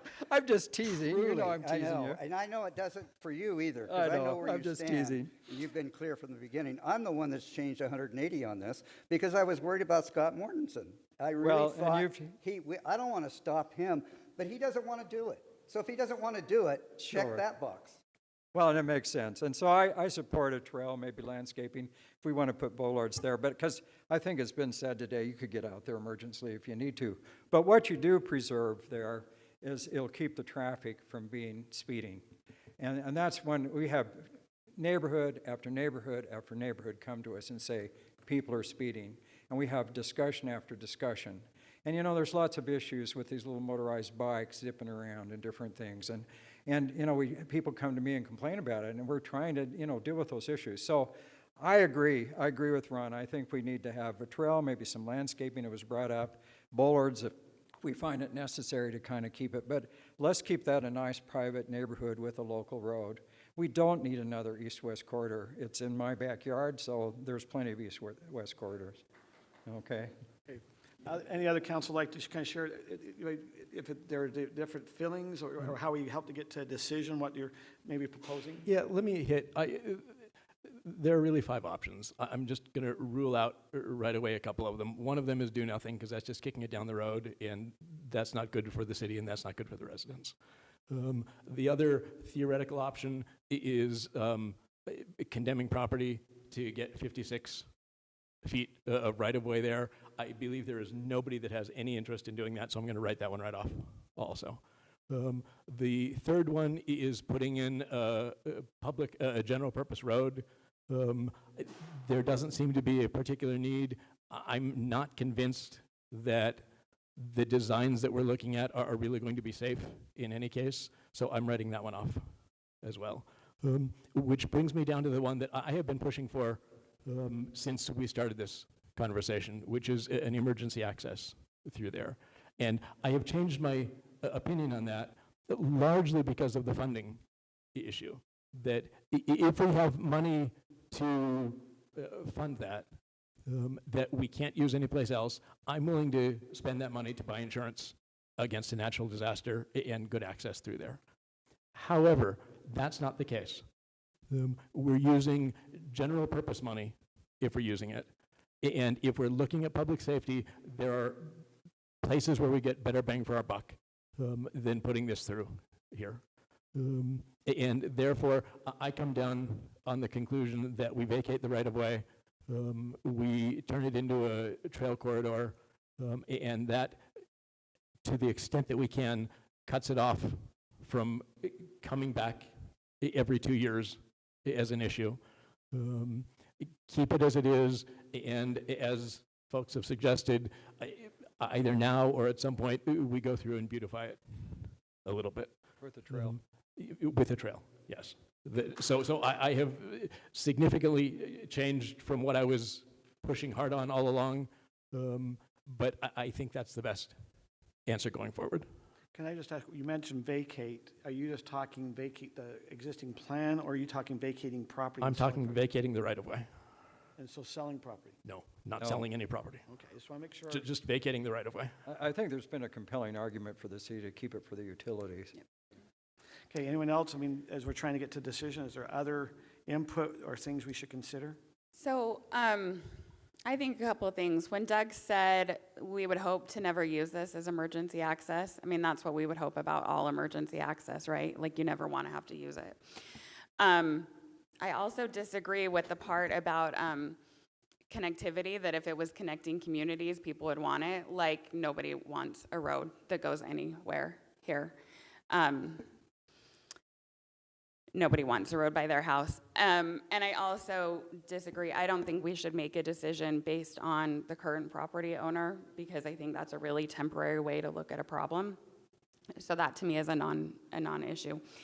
To me, it makes sense. I mean, it's kind of silly to have the whole road designated as a neighborhood road, but not this little section.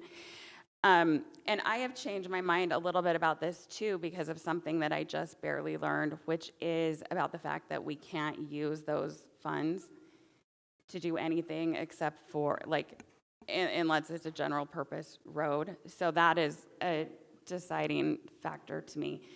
I think if we didn't have impact fees, would this be something that we would spend money on right now? And I think it probably would not. So that is compelling to me as well. I guess the biggest thing, though, that's kind of bothering me is some of the comments about us not being truthful, or about us having an alternate agenda, or wanting some kind of development that we haven't told anybody about selling off Highland for tax dollars. I don't think that that's a fair characterization, and I don't think it's helpful to the current discussion, and I don't think it's helpful to the current political climate. Amen. I guess I'll just have my piece. I've really appreciated all the comments here today. You know, I had some thoughts on this, and I think the one comment that really piqued my interest was the gentleman that said that, you know, people are using it for e-bikes and golf carts. And for me, that really piqued my interest, because it showed that people do want access on this road, and that the only way they can get it right now is e-bikes and golf carts. I have 4 kids. I love the neighborhood I live in. I have 10400 North right by my house. The other road going right next to my house goes all the way from 10400 to 9600 North. I understand that I have 2 busy streets by my house, and I have 4 little kids, but there is an understanding that People need to get from one point to the other point. And also, by limiting access to my house, it means that there's more traffic next to other areas within Highland. So why is it fair that I don't have traffic by my house and that it makes more traffic near somebody else's house? The big point of planning, I'm a state planner for the state. One of the biggest points that is always, we always talk about is the more access you have, the less traffic you have. You spread it out throughout the community instead of not in my backyard mentality. And so this is one of the areas where I'm seeing not my backyard mentality of, you know, not wanting, and I understand, if I lived there, I wouldn't want that road also, but if I lived in any of the other roads where this traffic now is going on those roads, they're not gonna be happy as well. So I do see a need for access here, and I see also the reasoning why you do not want that access here as well. So that's just kind of my point. I would like this to be a local road, but I don't want it to be a through road for everyone to be using. I think my biggest thing is I hate when neighborhoods are divided, that there is no access from one to the other. I would hate for looking at it, if I lived in that area, and I could be wrong here, if my son had a little friend 5 houses down on the other side and he wanted to get there and I couldn't drive them and I'd have to go up and over, you know, there's gonna be division as well. So it's always nice to have as much access as possible, not just for me, but for my neighbors in the area as well. So those are my comments on that. Okay. Council, is there a suggestion on what option? We got a couple options up here that we kind of vet out a little bit more as we start to move in. We have anywhere from a council that would like to put a road in. They believe connectivity is important. And I'll be very, I probably share it going, I do think that some of those residents up in further north, they probably would see less traffic if it goes through. I understand they're going, hey, I like it, don't change. I actually had a road that did dead end by my house, but it went through. I'd love to have it dead end. All of us use SR 92. When I moved here, SR 92 closed there at 6400 West in the winter. Well, it doesn't anymore, and I'm about 10 homes in, and I can have all the noise from all of our cars, and I'm one of the cars, but every car's. It's just, traffic is hard for all of us, but I think you have to look, council, what do we believe is the best long-term solution here for travel and for safety, and if you believe one of these options will meet one of those that you feel that would meet, then that's what we should go after. So I kind of want to echo what Ron said. I think we're in agreement. I would install the 10-foot wide trail through the corridor and landscape it some like it was discussed today. And I guess we can discuss whether we want bollards there or whatever, but I don't think it's being used. I mean, it's a trail you can get through. It could be wide enough to put a golf cart in if you wanted. But, you know, that's what I'd support. I think this shouldn't be a road. We don't need to pave it as a road. I think there's enough emergency access anyway. That's what I support. So you're supporting number one? I'm number one. Okay. With a variation in that's landscaped and, you know. That's where I would vote as well. Okay. What do we need to cover with regard to a motion on this one? The two most important things is tell us what classification you want to apply and then give us direction on what improvements, if any, you want to see us do. If, depending on the options, we'll have to find funding, so it'll probably be more of we'll look at that as part of the budget, you know, next year, whether this is a priority or not, but we'll at least know what direction the council wants staff to look at in terms of options. Probably the classification would be important because we have our general plan. We'd like to have that be representative to what we're showing to the Planning Commission next week. Let me clarify something. We've already designated 11200 as a local road. Except for this little section. Except for this section, but we're saying, and what Ron and I have been saying is let's make it a trail, so it's not a local road. So it's basically not classified under any of those other final options. So that would be the second motion up there is basically you're taking it off of the transportation plan. We're planning to not have a road there, and then we'll use it for a trail corridor, you know, whatever non-road purposes the council directs. But I think we'd want to do it in such a way that in an extreme emergency, people could certainly drive across it. But I don't know that we need the bollards and all that. That would be more of when we come up with designs and funding and right. This is actually a project the city wants to do. We're not going to put trees and curbs and all those things. It'd be more of, So- if you're looking at doing a trail, it'd be option one, and then we'll finalize details of landscaping and bollards and any of that. And then, are we going to keep this as a planned road or just remove it as a planned road? So, But Mr. I Mayor, need some clarification on if we vacate the right-of-way, do we then even have the option, what I just discussed, that we would? Yes.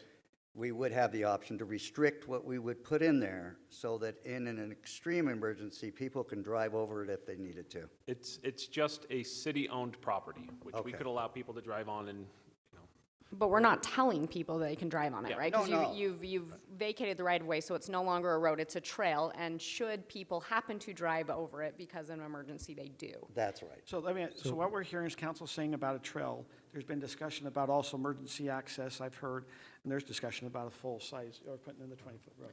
so Mr. Mayor, I move that the city council direct staff to implement option 1 in the 11200 North connection corridor, to remove the 11200 North connection area from the transportation master plan, begin the process of vacating the right-of-way for this area, and create plans for design and landscaping of it. I'll second that. I have a motion by Doug, second by Scott. Any other further clarification or discussion? Any clarification on that motion? Okay, seeing none, we'll go ahead and go to vote on what it was for option 1.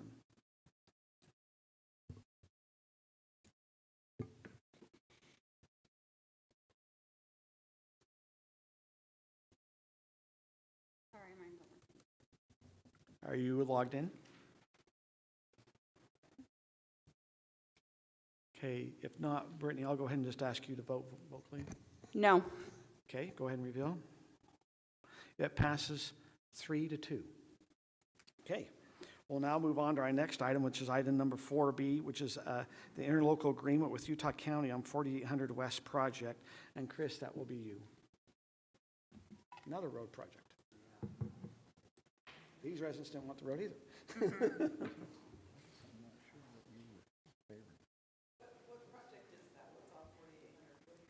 You see the map, there'll be a map that'll pop up if you want to see the 4800 West. It'll be coming off of Timpanogos Highway and 4800 West. We're making improvements. So this is a project that in April of 2022, the City Council directed city staff to make an application to Mountain Land Association of Governments for funding of safety and road improvements to 4800 West between Alpine and Highland City.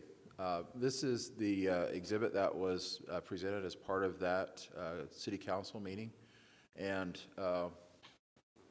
mostly verbatim,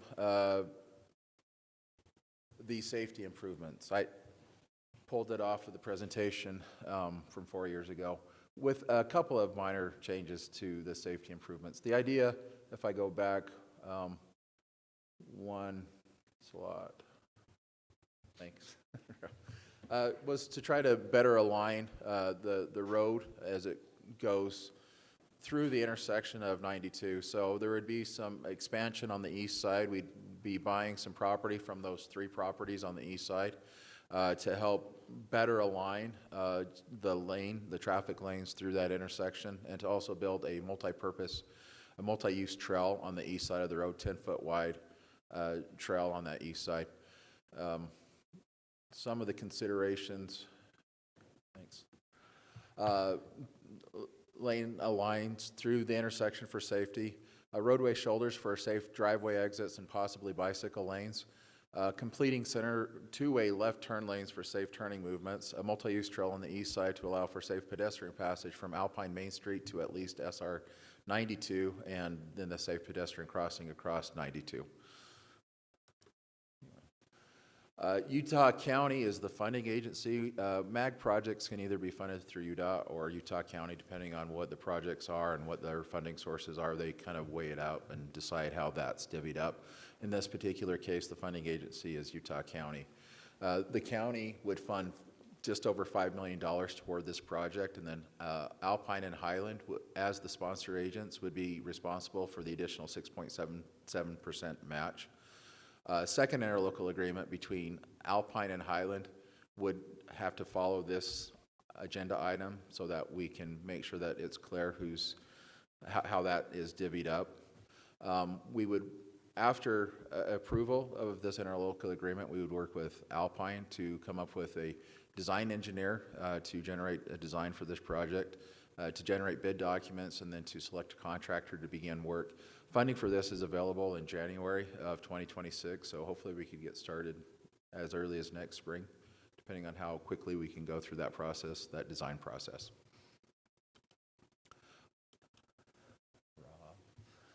I think there's a couple of items, though, that we want to consider. As part of the concept plans that were included in the council packet, but I didn't feel the need to put all those individual drawings onto the presentation for tonight. They included additional widening of the sidewalk south of SR 92 down to the river crossing. Yeah, and I have some questions about some of those slides. They had some lines that went into the bike lanes.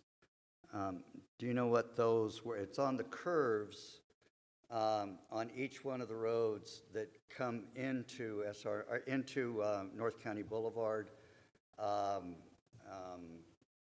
Country Club Drive, Panorama. They have these little, it just goes down in, and it looks like it goes 3 or 4 feet into the bike lanes. It would impair the bikes from being able to go through there if that's a curb or something. If it's just paint, or why are those lines in there? It was in the slides that you had in the agenda. I'm going to try to pull that up. I apologize for not including it in the presentation. I think it's probably, what I remember are the ADA ramps. What it is, it's a curvature. It's a curvature there, and I think it's the ADA ramp going down to come back up. Right, but it's going into the bike lanes. So the bike lane's going to have to go up over that? Yeah, I think that's just the ADA ramp that they're showing. I don't think that would impede. I see how it kind of sticks out, like you're saying. It sticks out about halfway into the bike lane, and if I'm on a bike, I don't want to have to jump over something. So I just need. We wouldn't build something. Of course. That's a buffer, and I. It just looked funky on the drawings because I'm going. If I'm on a bike, I don't want that. So impeding actually. me. I think probably what it was, obviously I didn't prepare the concept drawings. Yeah. That's probably where the asphalt patch goes out to. That would probably be where they would match the existing asphalt. Okay, but it'd be smooth. It would be smooth. Very good. That makes sense because they're going out. Exactly, okay. Yeah. Okay, so, but Chris. Those are speed bumps for bicyclists. Okay, okay, but Chris, I think your question is that the current funding shows from going north of Timpanogos Highway is what the plan. We need to decide as a council, are we interested in doing a 10-foot path from Timpanogos Highway all the way down to where our punch station's at, and it goes across the river, and that's getting back onto the Murdoch Trail where they can go underneath the head out to the Murdoch Trail. Because right now, Alpine doesn't have access to the Murdoch Trail. You know, what they're anticipating, or we have to start thinking, is that there's going to be a lot more traffic coming out of Alpine. I understand we're not trying to build it for Alpine, but just putting a 10-foot trail here along 4800 West. Are we interested to try to get that trail all the way down? Only the if Caddy we... Lane Drive, I think it is. Right. Caddy Lane. Only if we don't have to buy property to do it. It's not. It's all city. If it's already part of something we can do within our existing boundaries. Well, and I think we're just widening the sidewalk, aren't we, to put in the trail? We would be just widening the sidewalk. But one thing that I want to point out to council, though, as we look at some of these considerations is the engineer's estimate that was included in the packet that was submitted to MAG was for $6.4 million. But what was awarded was about $5.4 million. So my concern is, do we have enough money funding for this project to widen that portion of the trail? So what, you're saying we may not have money to do it? We may not have money to do it. And if we don't, I don't want to try to find it someplace else. Chris, was in our original plan, did it show that trail going down to Caddy Lane? Yes, it did. So when we're saying there's a gap in funding, all the time in MAG, at Mountain Mass Association of Government, they come in and say, hey, this was the funding at the time when we approved it, but it's increased to this. And it is very common. MAG is ran where all the mayors are there to vote. And that is very common. What we see is it's a change of order, and almost every time sometimes they're not approved, they just want clarification. But if this thing, hey, why why is the cost up? Is it because costs have increased? I'm not sure why there's a cost difference. I couldn't find anything that explained that to me. So what I would suggest is that we go forward and we start with some design work and we see if this is something that we can include in what's been funded. We, like the mayor mentioned, we can always go back to MAG and ask for additional funds. But in those instances, it's been when there's been an increase in construction costs over what had been expected, not necessarily. I don't know if there was some negotiating between the city and MAG where they said, you know, we may not be able to fund this project unless you can trim some of the costs, and that may have happened. I've seen that happen before on other projects. Okay. Would you Yes. mind also So showing- what's the staff recommendation? The staff recommendation is to do as much as we can with what we have funded, and if we can't afford that, if it's not part of it, then we could probably live without having a wider trail south of 92. Which absolutely makes sense. Would you mind pulling up what property we are going to need to acquire? I think there are 3 property Yeah, owners. from the each 3 homes, Yeah. Harold Christensen and the other one on the corner and the other. And that leads into my discussion, because when I talked to Aaron and we met on Thursday and we talked to you on the phone and different things, is your shoulder farther north is always 5 foot wide, and you've mentioned it in the packet, but when you get down there, it's 8 foot wide all of a sudden. And I think to minimize, at least give the property owners 3 more feet. I just don't know why you can't be consistent with a 5 foot wide shoulder, because you're going to have a 10-foot trail there, and I think there's room for the bike lanes, I would think. Is that true? Yeah, I think. Because when you go up farther north, it's 5 foot anyway. I think they may have shown it as 8 foot closer to the intersection, just to better accommodate maybe the right turn movements from westbound 92 onto northbound. But that's the 4800 shoulder, west. isn't it? So it's, okay. It's just shoulder. Yes, you're right. Okay. And that was actually one of the items that I had in the items to consider was reducing that. I do think that it makes sense, reducing shoulder width from 8 feet near 92 to 5 feet, so it minimizes the necessity of property purchase. So I guess my next question is, and I'm kind of interrupting, I'm sorry, Ron, but has the staff talked to those 3 homeowners? Because they're the most impacted. I've been able to talk to the 2 on the 2 that are farther north. I didn't get a hold of the one that's right there on the corner that will be the most impacted. To be honest, I think the 2 on the north were grateful that this wasn't going to be a 5-lane road and significant takings, and they seemed amenable. I did let them know that we would be talking about this tonight. I also let them know that we'd be coming back to the council probably at least for the selection of a design engineer, and then also the bid award on the project, and I would be happy to include them in the process as we go along with that, so that they are aware, and obviously we'll have to negotiate with them to purchase their property as well. So they were more, because we've got a lot of this is one item we've discussed a lot. And I guess as long as there's another 3 foot there. So the other question I had, and this is kind of for Rob.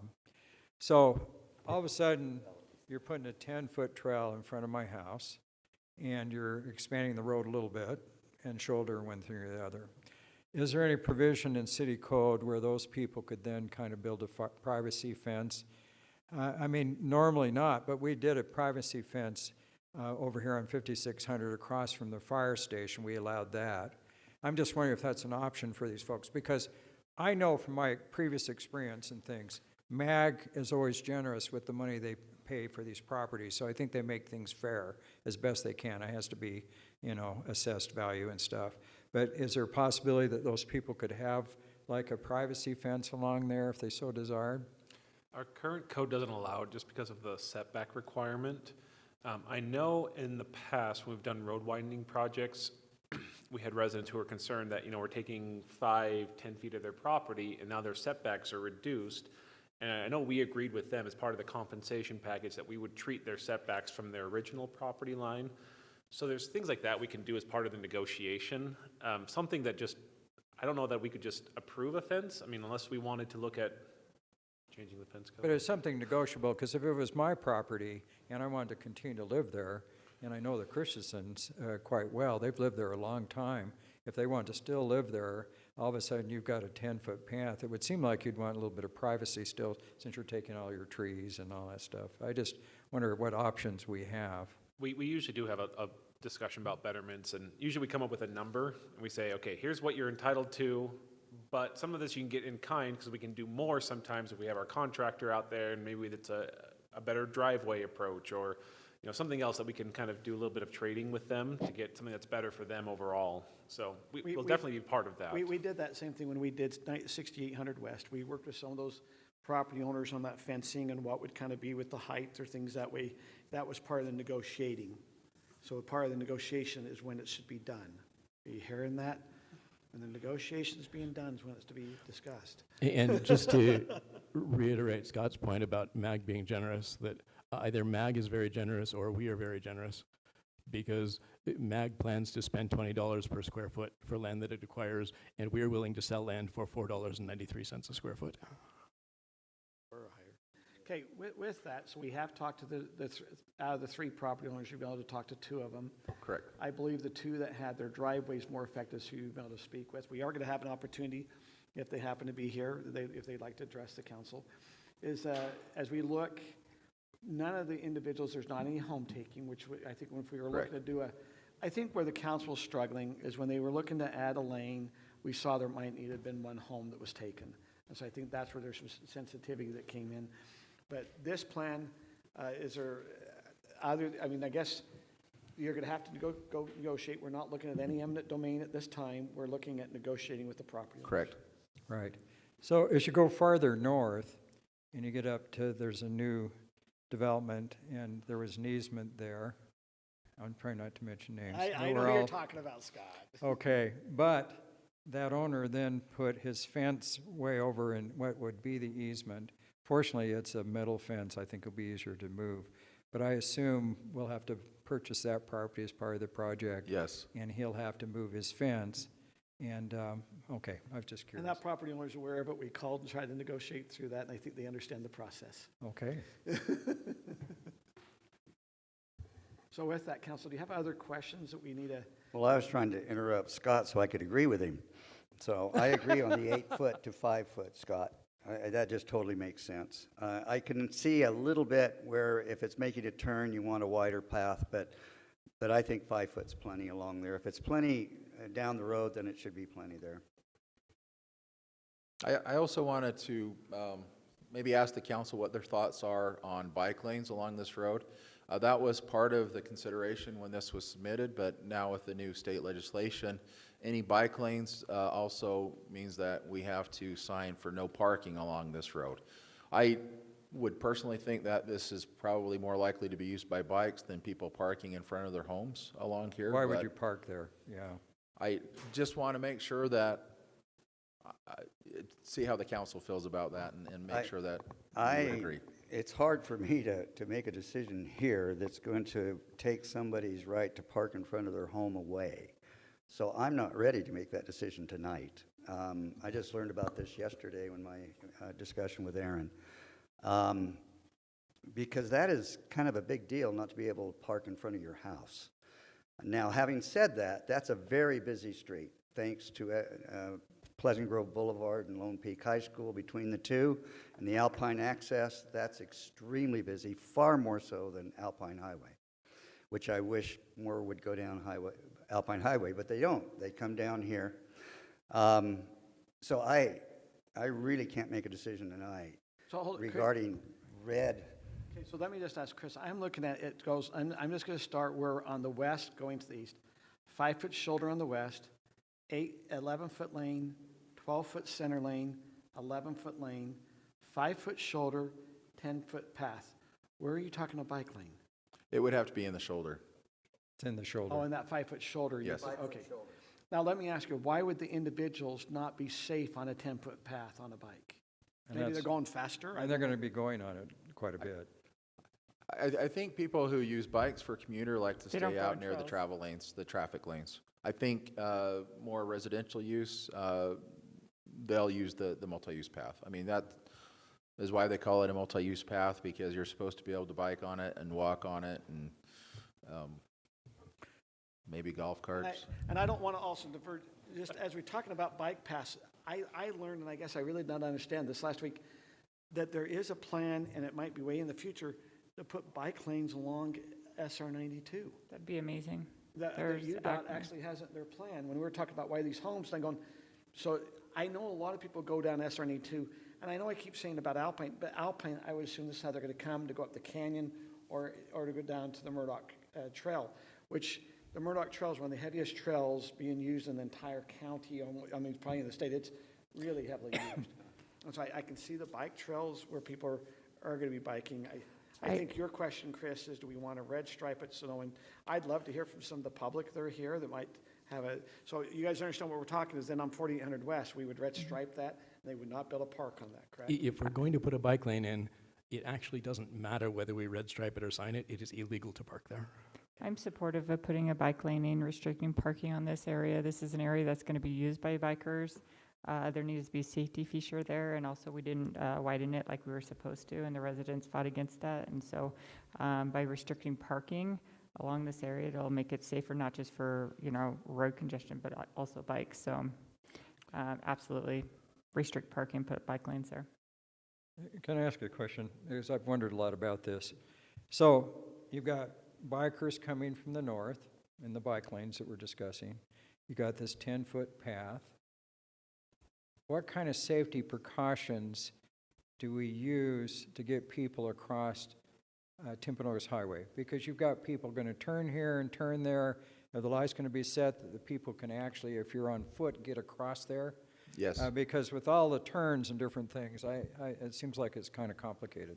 This does line these lanes up, correct? Correct. Yeah. Currently, they're not lined up. So I that'll turn make there it good. every day. Well, if you look at page 53 in our, it brings them, they have to kind of curve down a little bit to match up. I mean, it's not like they're right there at the light going across. Right, They have to kind of make a little curve to come across there at the light. So we're going to have that heavily But marked. they're lining them up where that light's at going westbound on SR 92, it looks like. Yeah. And there is a push button for pedestrian crossing right there now, and we'll relocate that pole as part of this project, and we'll still have that. And then when it is pushed, then they do base the timing on that, on how long it takes a slow walker to walk across the width of the road. Someone like me that's older, yeah. Well, I wouldn't say that. You look pretty agile and fast to me, but. Oh, he's scoring points. Okay. And with that, council, other questions? We have some public here that maybe we'd like to let them chime in on this, if that's okay.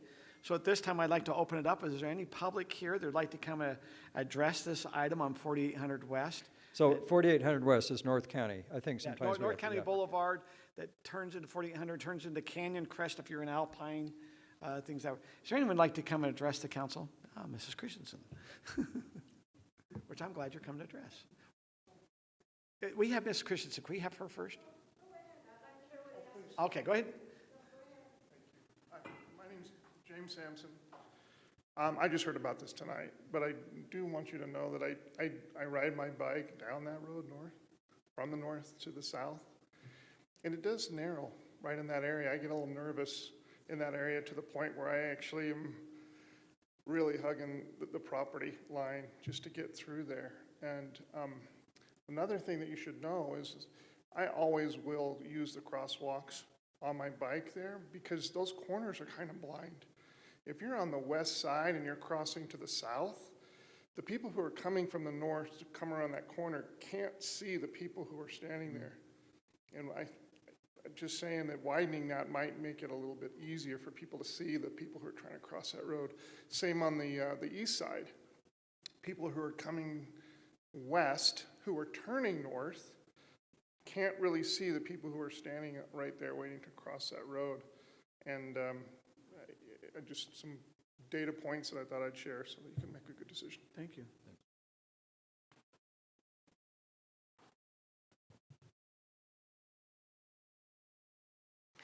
I'm Lois Christensen. I'm one of the 3 people who's going to lose their property to straighten out that curb.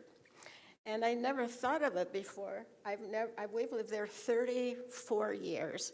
Nobody's ever wanted to park in front of our house because the road's too busy.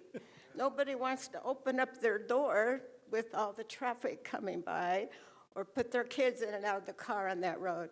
So to me, worrying about having it big enough for people to park in front of my house is not a problem.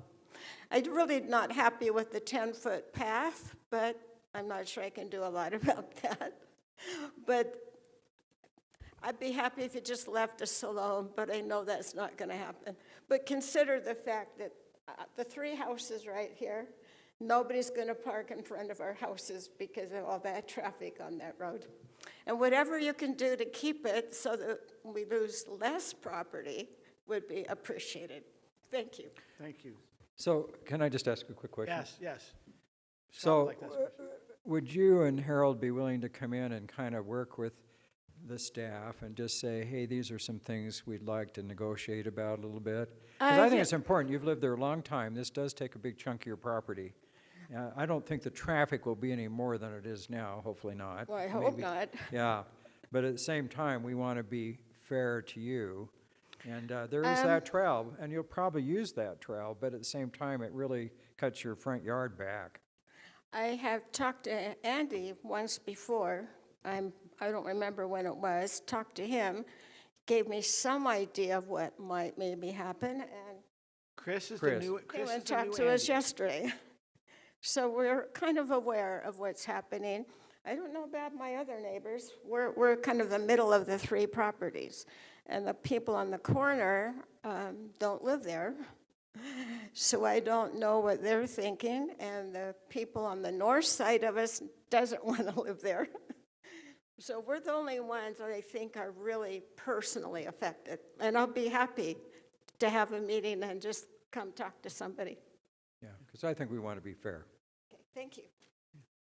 Anyone else like to come up and address the council on this item? Okay, seeing none, we'll bring it back to council if there's further discussion. Oh, Wes. Off without me. Wes Warren. I'm really glad that this was the plan that council eventually went with. I think that original engineering plan would have been a disaster for the city. I think that anything moving forward that does not just sufficiently but generously accommodate bikers will make the problem worse. One of the fears with the original plan was doing something that just invites more traffic. And if we do something, I love this solution, and I think it's elegant. I think we could, bring a couple of those 12-foot lanes down to 11-foot lanes, maybe a couple of the 11 ones down to 10, buy us some room, but that's neither here nor there. It's a really elegant solution. But if it doesn't accommodate bikes, then it's just going to create more cars on the road. I did a tour of the University of Utah campus, go Utes, with my son a couple weeks ago. And I graduated from there 20-ish years ago. And the campus is completely different. I don't know if I'm sure every campus is. But one thing that was really great is just how many students on scooters and bikes there are everywhere, and the longboarders, which is good to still see. And I was talking to a couple of the student ambassadors there, and they said that they have a really strong advocacy group that really pushes towards getting these smaller electric bikes and scooters and stuff to get around campus and to get through campus and around campus and into the city. And I asked them about, how far does that advocacy stretch, And they said that they had considered, and this is what I hoped they would say, that they've been considering going into high schools, and they've started a program going into high schools advocating for ride your scooter to school, ride your bike to school, because you're going to do it in college. So start now. And it's, I've been meaning to, this was just a couple weeks ago, and I haven't had a chance to look into it, with other colleges and stuff, but I think that there's a real opportunity to get more cars off the street and put more bikes and scooters on those paths, especially because a big part of the problem right there is the school and it's student traffic.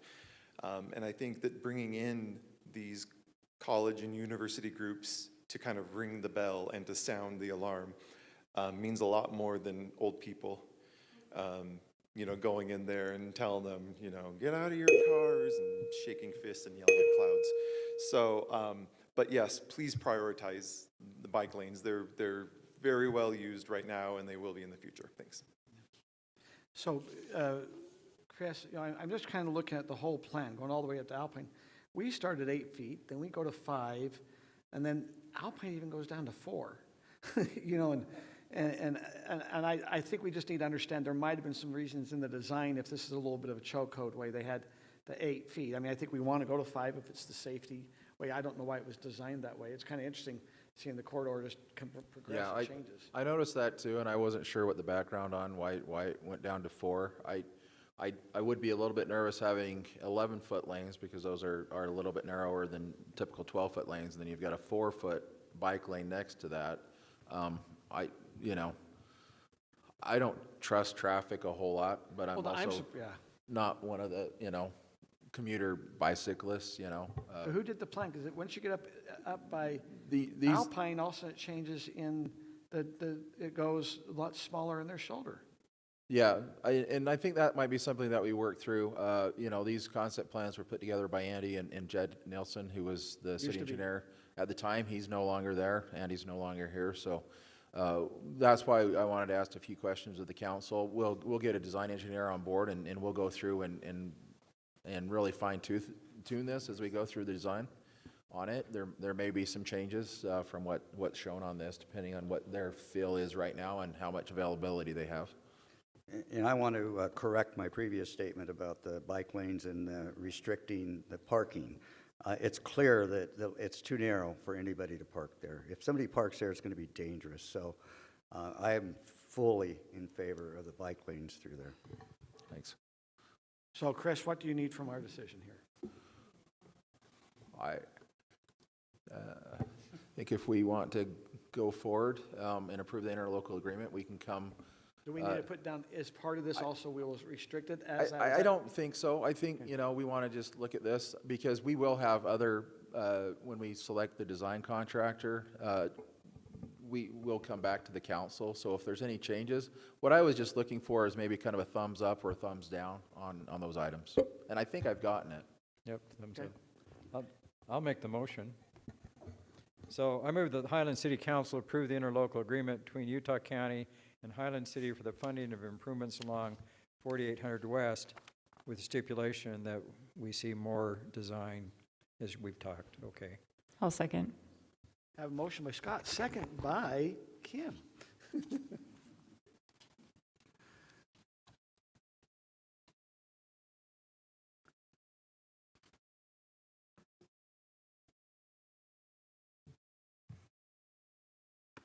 And that passes 5-0. Okay. We'll now move on to our next item, which is another action item, which is 4C. This is an interlocal agreement with Alpine for 4800 West and the MAG project management.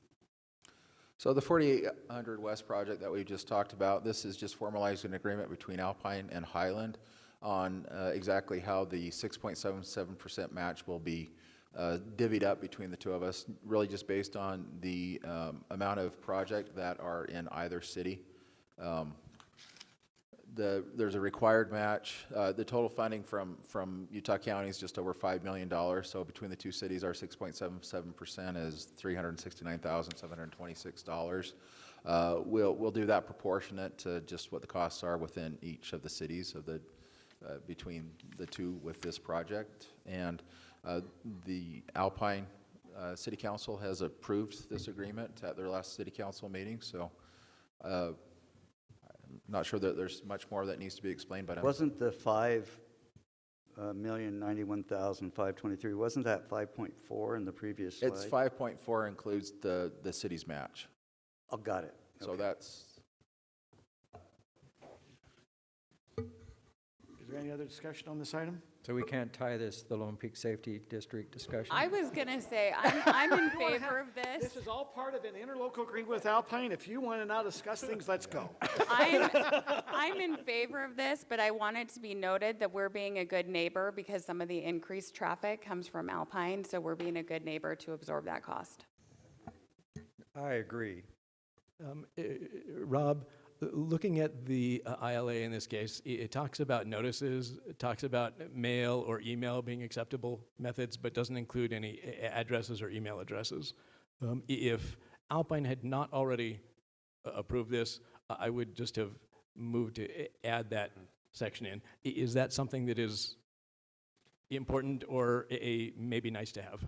Maybe nice to have. We Okay. know where our city offices are located. We can talk to each other. Okay.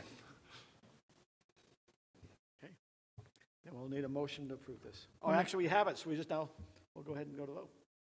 Wait, we haven't. Oh, I Yeah, thought made the Scott and motion. Kim did it. Okay. No, That was no, a no. different one. I was just saying we maybe should connect the two, but. Okay. I move that the City Council approve the interlocal agreement between Highland City and the City of Alpine for the funding of improvements along 4800 West. I'll second it. Now it's Kim making the motion and Scott seconding. We're a team.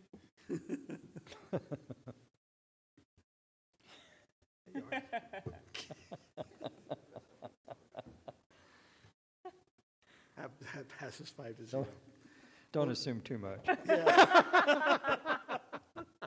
Okay, well, now under our communication items, these are non-actionable items, just more for information. We will have a discussion now by David Mortensen, a review of the city bonds and the payment sources. So Dave. Thank you, Mayor.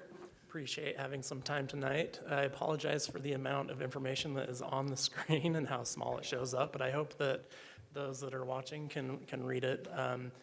I maybe should have split it into more slides, but so we were asked as staff to go and look at, related to our two bonds that are still outstanding, the sources of revenue that have paid the debt service, and such information as that. So starting with our Series 2016 Parks Bond, this bond was initially issued in 2007, was refunded or refinanced in 2016. Debt service remaining as of today is $1.47 million in principal, another $51,000 and change in interest. This will be anticipated to be paid for from the Parks Capital Fund balance using impact fees that have previously been collected.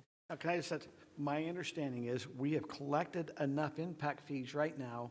We have that money sitting in our account to pay off that bond. That's correct. Okay. Yep.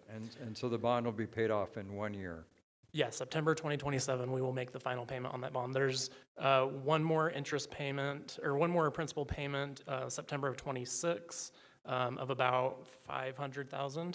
That's not an exact number, just a rounding. And then a final payment in September of 2027, which was a kind of a balloon final payment of about $965,000. So But once again, we already have all that funds. We do already have all the those funds to pay it. secured to pay off this bond. Correct. That's right, but we're making money by not paying it now. Correct. And making interest on what we have.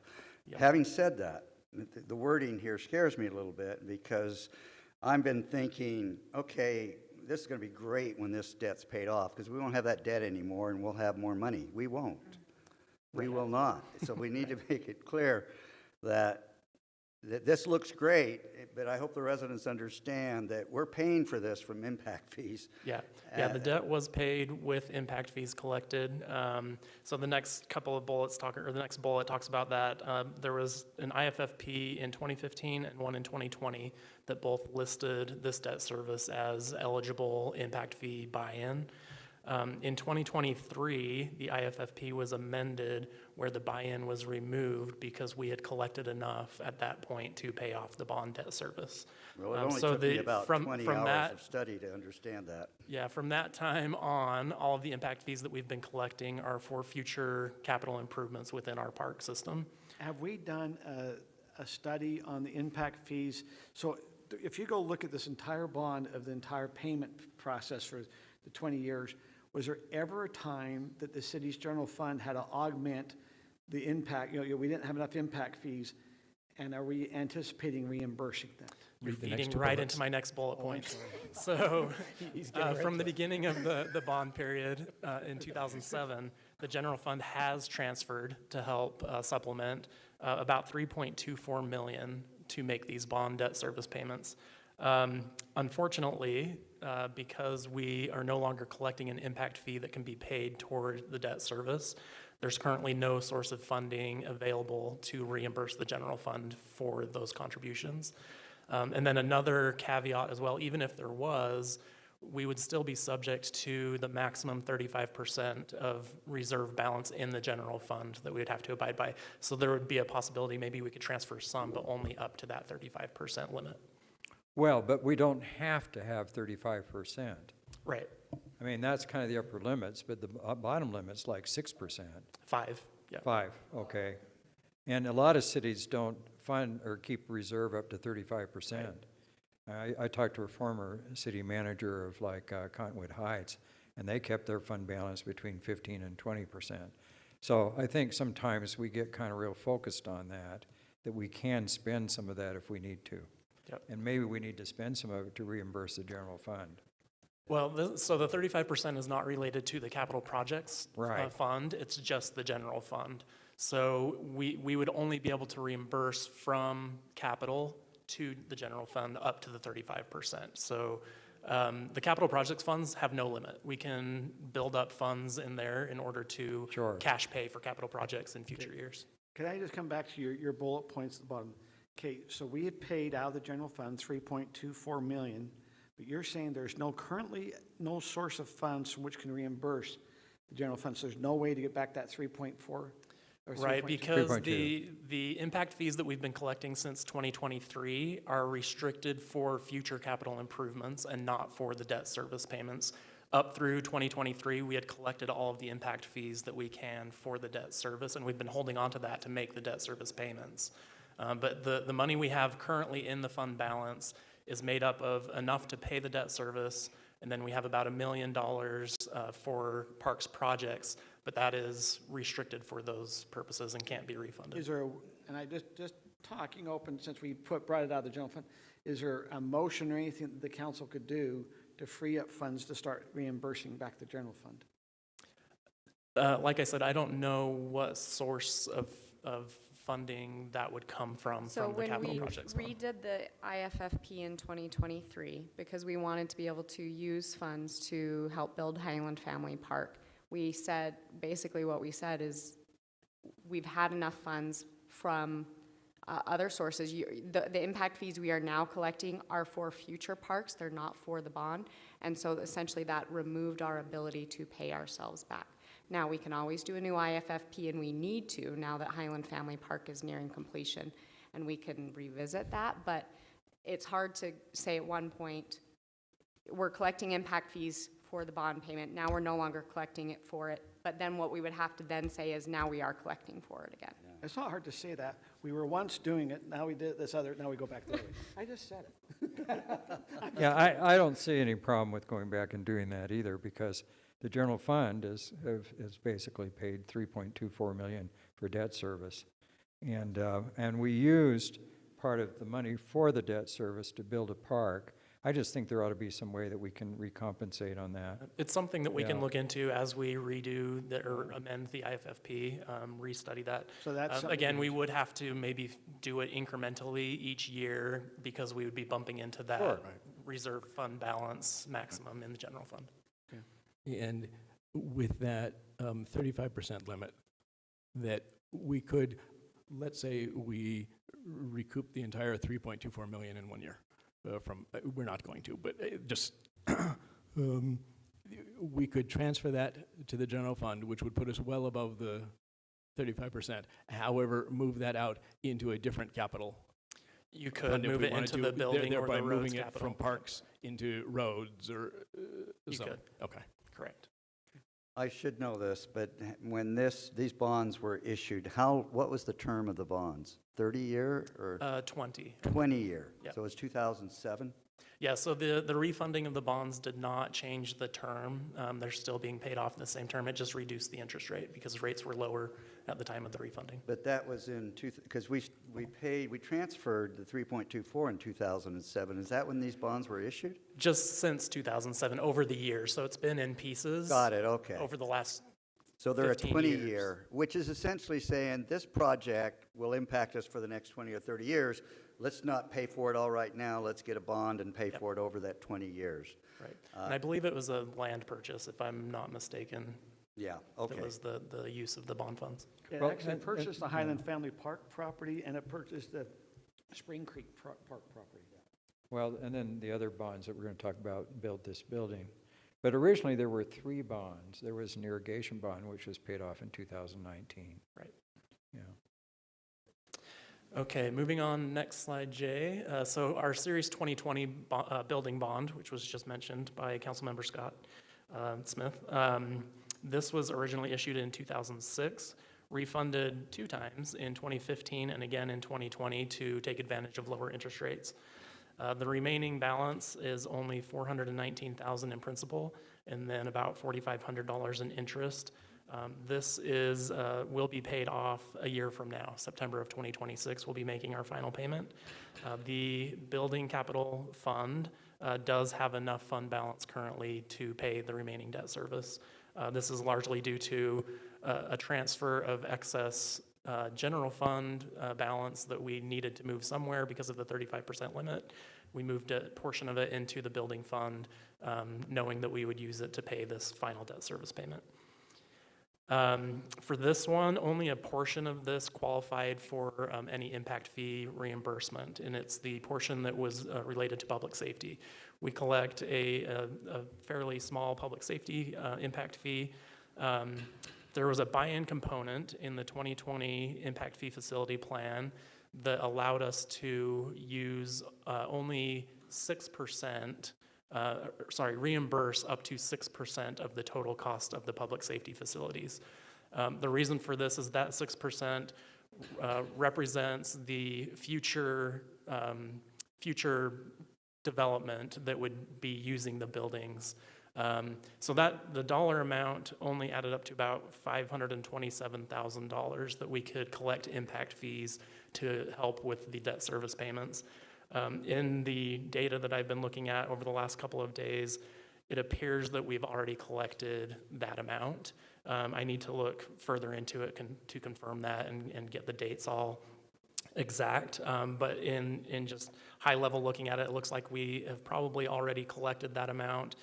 So there's not, similar to the Parks Bond Fund, there's not any source of funding that we can use to reimburse the general fund for its portion, the transfers that have been made to help make the debt service payments. That is a more significant amount, almost $6 million over the last 15 years or so have been transferred from the general fund to pay for the building bond. Does that mean that, are we still collecting that public service impact fee? We are currently, so that's...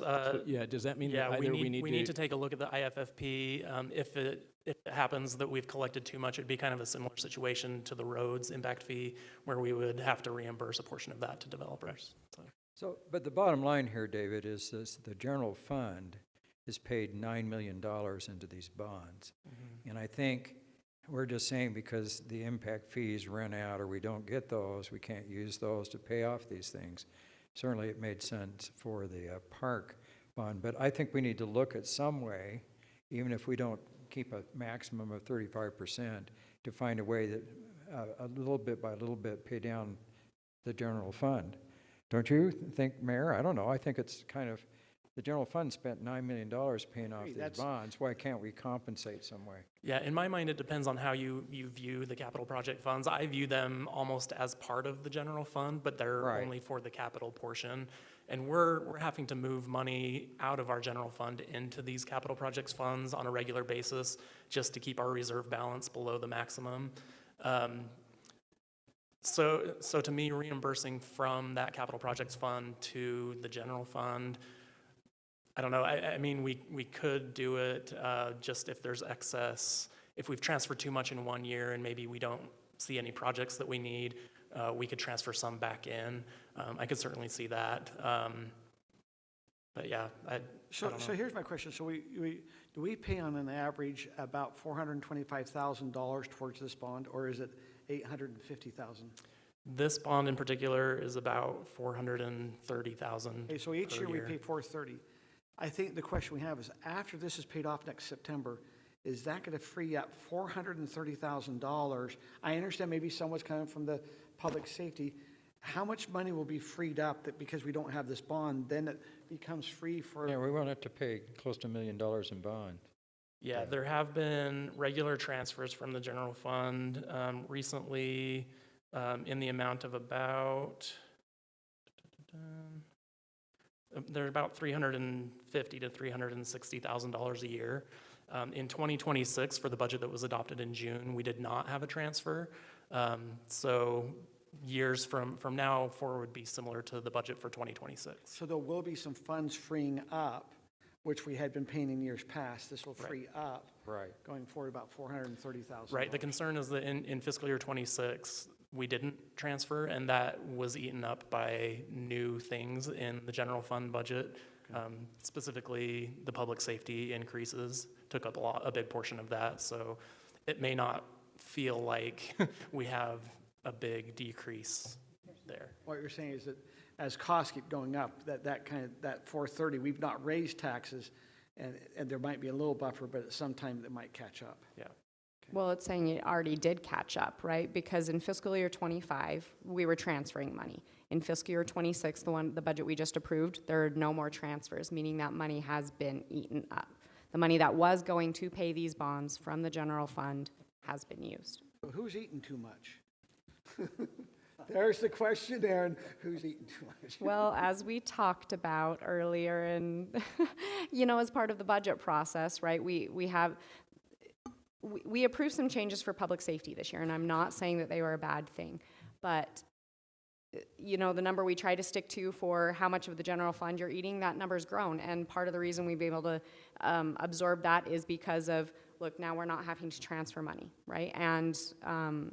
And that helps to do that. Again, I'm not saying that was not a good decision. It's just a budget is priorities, right? And that's what the council has told us with this most recent budget is that is the priority.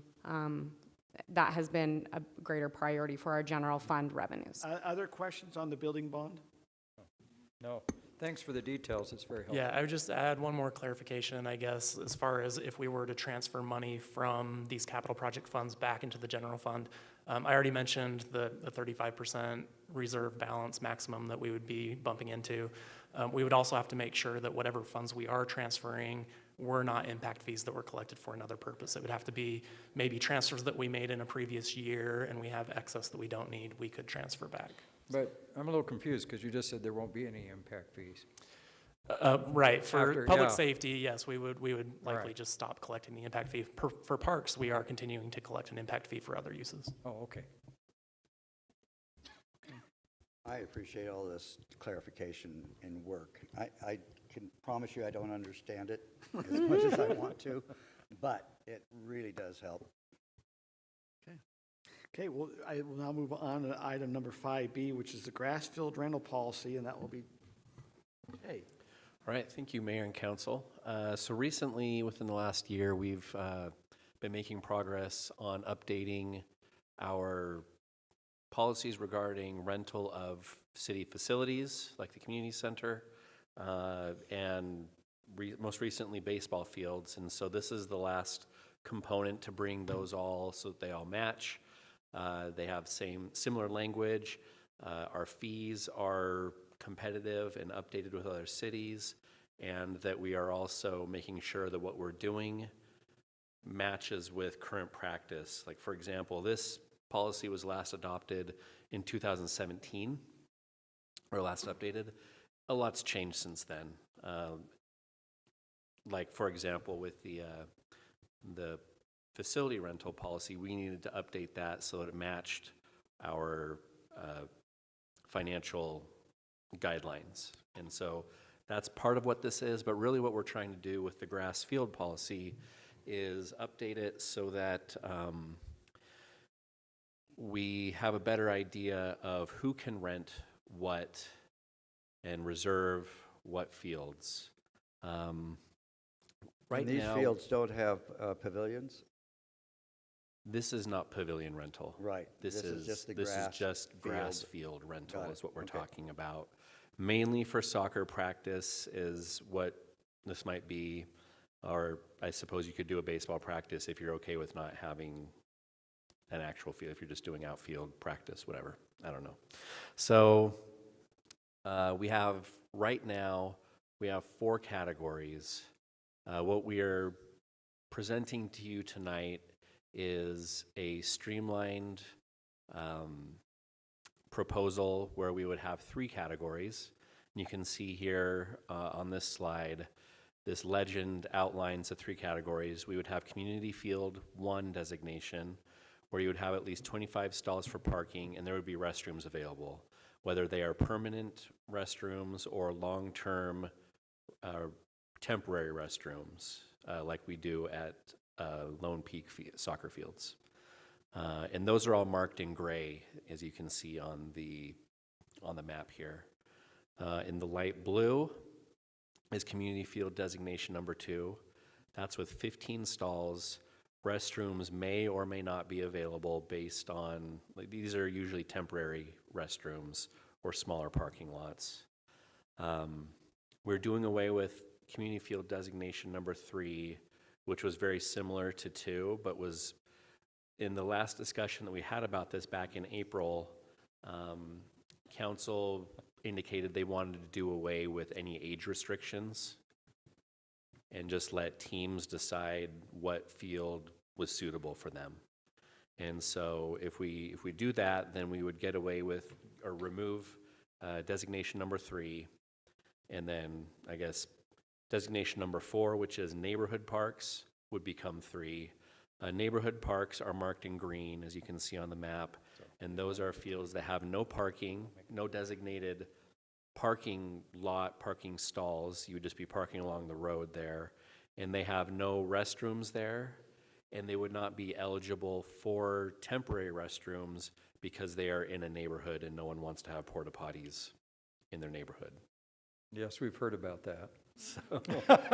So those are the 3 that we're talking about now.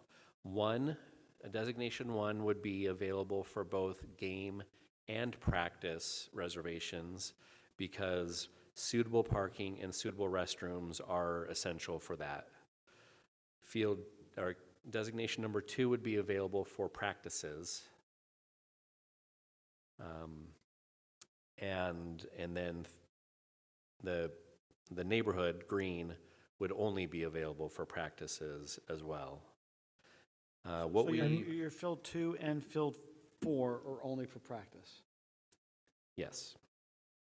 That is my understanding. I'm puzzled at the designation that the splash pad is listed as a field 4 with no parking and no restrooms, and the town center meadows is listed as a 1 with parking and restrooms. Okay, so this map, I should have crossed that out or done something. This map originally was just showing all of Highlands parks, and they were all marked in green. Okay.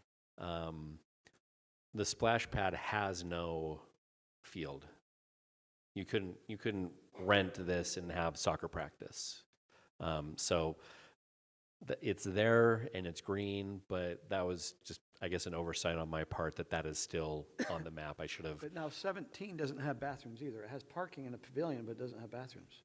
But the town center meadows right here. Oh, that's correct. But the thought was, and correct us if we're wrong, Mayor and Council, we heard from you last time, you're okay with porta potties in parks that don't have a neighborhood right around them. So wouldn't town center fall into that category where if they wanted to rent a porta potty, they could have it there? Okay, probably. Unless we misunderstood your They could direction. put it in the parking lot and it's not by houses. They could come over to the police department and use their restroom. Well, no, that was the other question, is it's probably close enough they really had to, they'd run down to the city center, the city offices, or they'd actually come here to the splash pad. Now, is splash pad open during the fall and spring, or is it only open when the splash pad, the bathrooms? The bathrooms, yeah.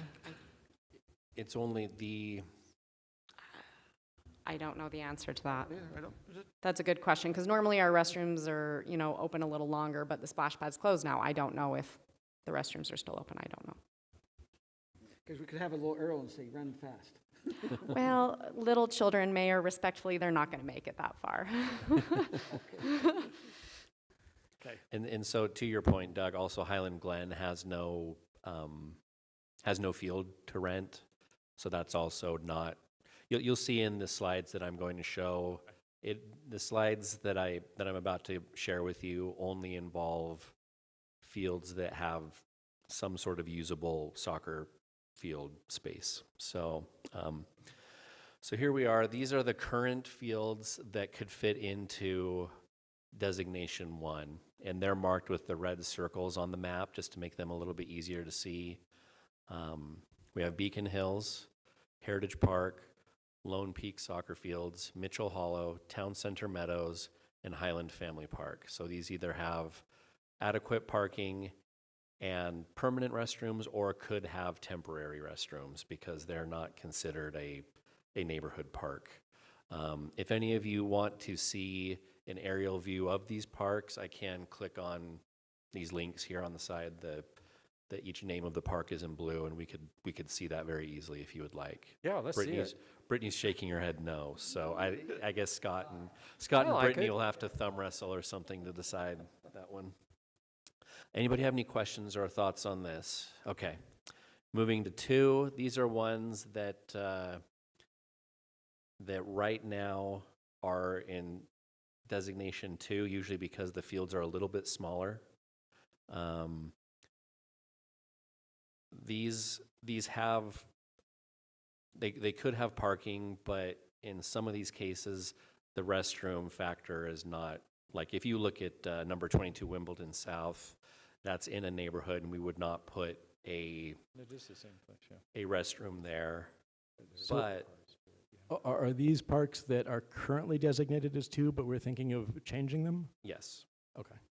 Yeah, so we would move, what we would likely do is move Wimbledon South to designation as a neighborhood restroom or neighborhood park because of the restroom factor. So it would only be suitable for practice.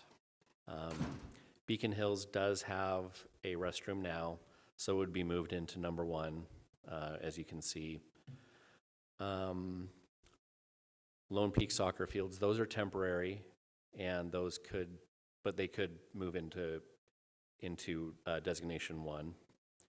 Mitchell Hollow is the last one for discussion. So what Aaron and I have been discussing Can I is, just ask, there's Canterbury North area has 2 areas. That the Canterbury North as a pavilion, then you have a Canterbury North annex by the irrigation pond, and it does have a small parking area. And I do know that they would rent that out for lacrosse and put a porta potty there. And they do guns? I mean, not guns, they do games? They don't do guns there. No, there are no guns. I think they just do, I don't know about that. I think it was just practices, but I could be wrong. Okay. okay. So this is what we have designated as neighborhood parks right now. That's the majority of the parks. These are ones that, with the dissolution of the open space fee, have become basically fair game for anybody in the city to use, no matter the neighborhood location. Some of these have larger fields than others. If you look at, what is it, up there at the top in that Beacon Hill, that one that's above Beacon Hill Park, that really, it's a very narrow one and has a basketball court. I don't know if you would use that actually for soccer practice at all. When it comes to the neighborhood parks, we really need from council to answer the question of, do we want to reserve these, or do we just want these to be first come, first serve? What are we seeing as use right now? Like when you have, in some of these fields, over at Wimbledon, like what are we seeing? Are people using them on Canterbury Circle? Are they just showing up? Or are we getting calls where people want to rent them so they know they can go there to practice and it's kind of a set practice? What are we seeing out there? I mean, I can see for a coach, you want to know you have a field and you can tell everyone to show up to practice at that field. It'd be hard if also you get there and there's 2 other teams and you're going, okay, what do we do? Yeah, but as a coach, you also, when you get into all this, you have to go get an appointment for it, et cetera. I always just looked at the field that's open. If it's available, I'm on the field. Somebody else comes, we share the field, or they find another field.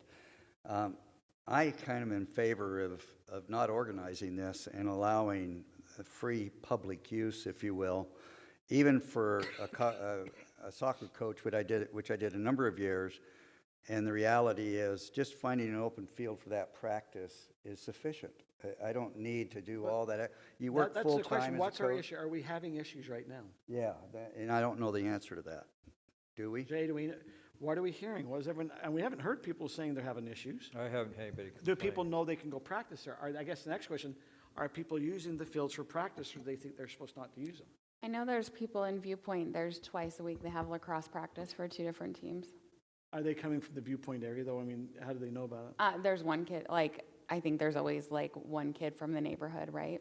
Kim, you're over by a lot of them. Are they being used for practice? Yeah, so I would say the majority of people that use the parks in my area, the neighborhood parks, are usually just residents within that area that know about the parks, and it's usually younger teams there as well. But like the bigger parks, like your Mitchell Hollow, Highland Family Park, in which you need actually an organized sport and reservation, that's where they're going to be at. Well, no, and I'm going to go back what's wrong. When I taught soccer, and you have the younger kids, you don't need a full field. No, you don't.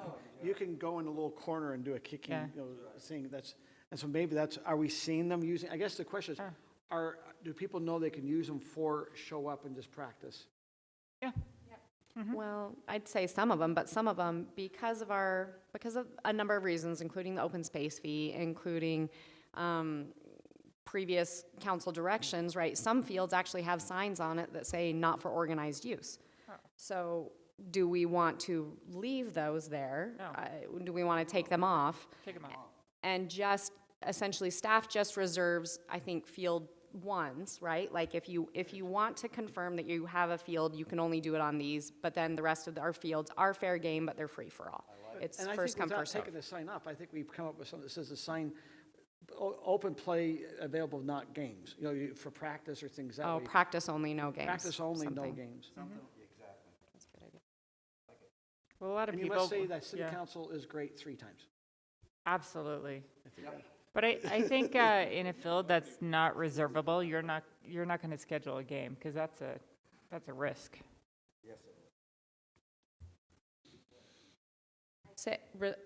I would say if we are happy to go in this direction, but we need council to support us when we get concerns from neighbors who say, I don't want them using a park in my neighborhood, and it creates a lot of traffic.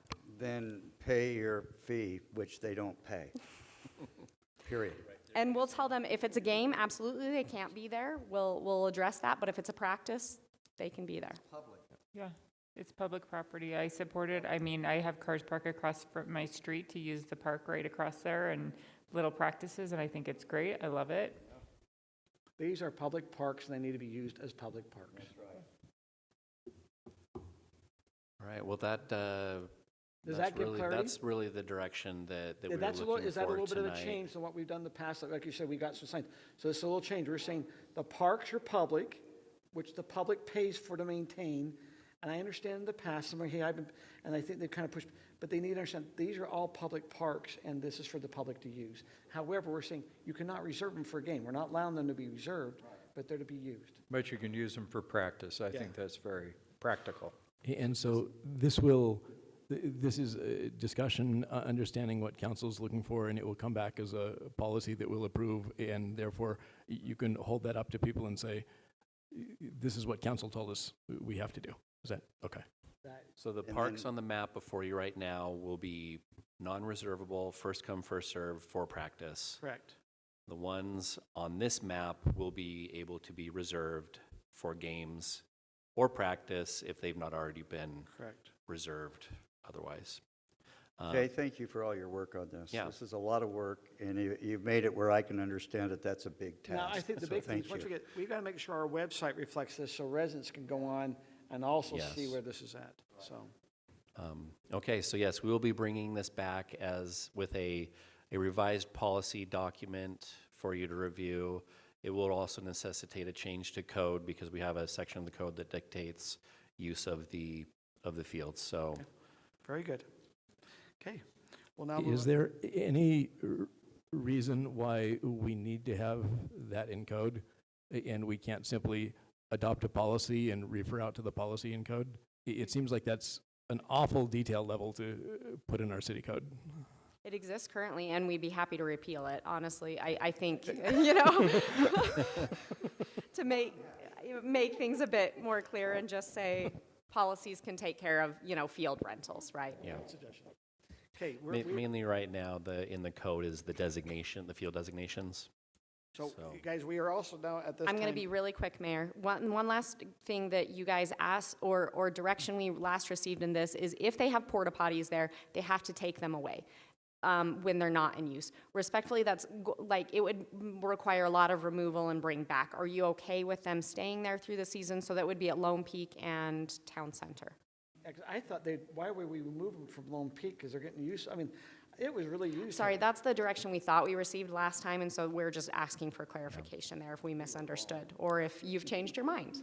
We don't change our mind about stuff. The changes to the fee schedule then would incorporate some sort of, factoring in the cost, because I guess the city would be footing the bill for those porta potties, so we would factor that into the rental fee.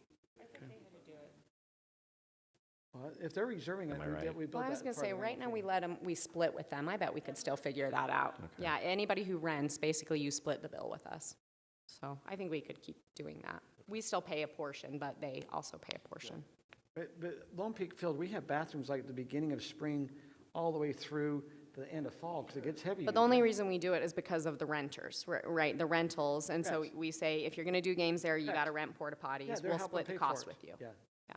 The only one is this town center. There is a lot of families that will come and use that pavilion. It's different. You have a pavilion. You don't have bathrooms there. I could see town center being a little different. Meaning that- Different, it's okay to do we leave get a bathrooms lot of there, though. renters at that town center? I don't know if you're getting a lot of renters at town center. I know we get some.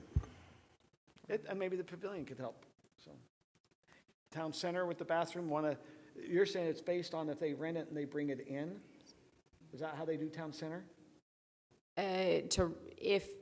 Okay, because we heard in order to have a games, you've got to have parking lot and restrooms. Town Center does have a parking lot, but not restrooms, and you guys were okay with bringing in porta potties as long as it wasn't in a neighborhood, so therefore we should let them bring in a porta potty to Town Center. Okay. That's my understanding, correct? And leave it there all I agree. season until we're done. Okay. Okay. So can I just ask a real quick question? Yep. Because I know you're trying to move things along. So do we maybe need to plan someday to put a permanent restroom up in the Lone Peak soccer field? Yes, I Yeah. think the Lone Peak and possibly in town center. And yeah. I know the biggest challenge with Lone Peak, I've talked to Josh about this, is there's no sewer in that area. So it would have to be, we'd have to pay a substantial amount of money to get sewer there, or we'd have to do something off of septic. So because there's not sewer in, what is that road There's called? got to be sewer going down North County Boulevard? Well, there's sewer at North County, but there's not sewer at Going to high school? How does Knight Avenue. Yeah, but let me ask you, how does the seminary building have sewer? Again, it's along North County, so we could put a restroom out there. It's just not where everybody parks. So it's doable. It's just where do you want to put the restroom most convenient location? I think it's something discussed. Absolutely. I think that's something to look at in the future. Okay, well, now moving on, we have about 15 minutes. We'll go on to item number 5C, which is business licensing, renting parts of private property in the residential zone. Let's have a party. Thank you, Mayor. We've talked about business licensing and home occupations and in-home occupations recently, and this is a continuation due to a similar situation arising from Ridgeview.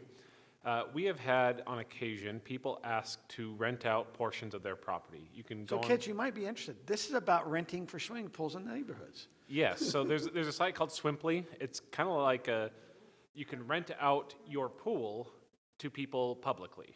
So they can go and make a reservation and use your pool in your backyard for a 3-hour block of window, or you can rent additional spaces with it.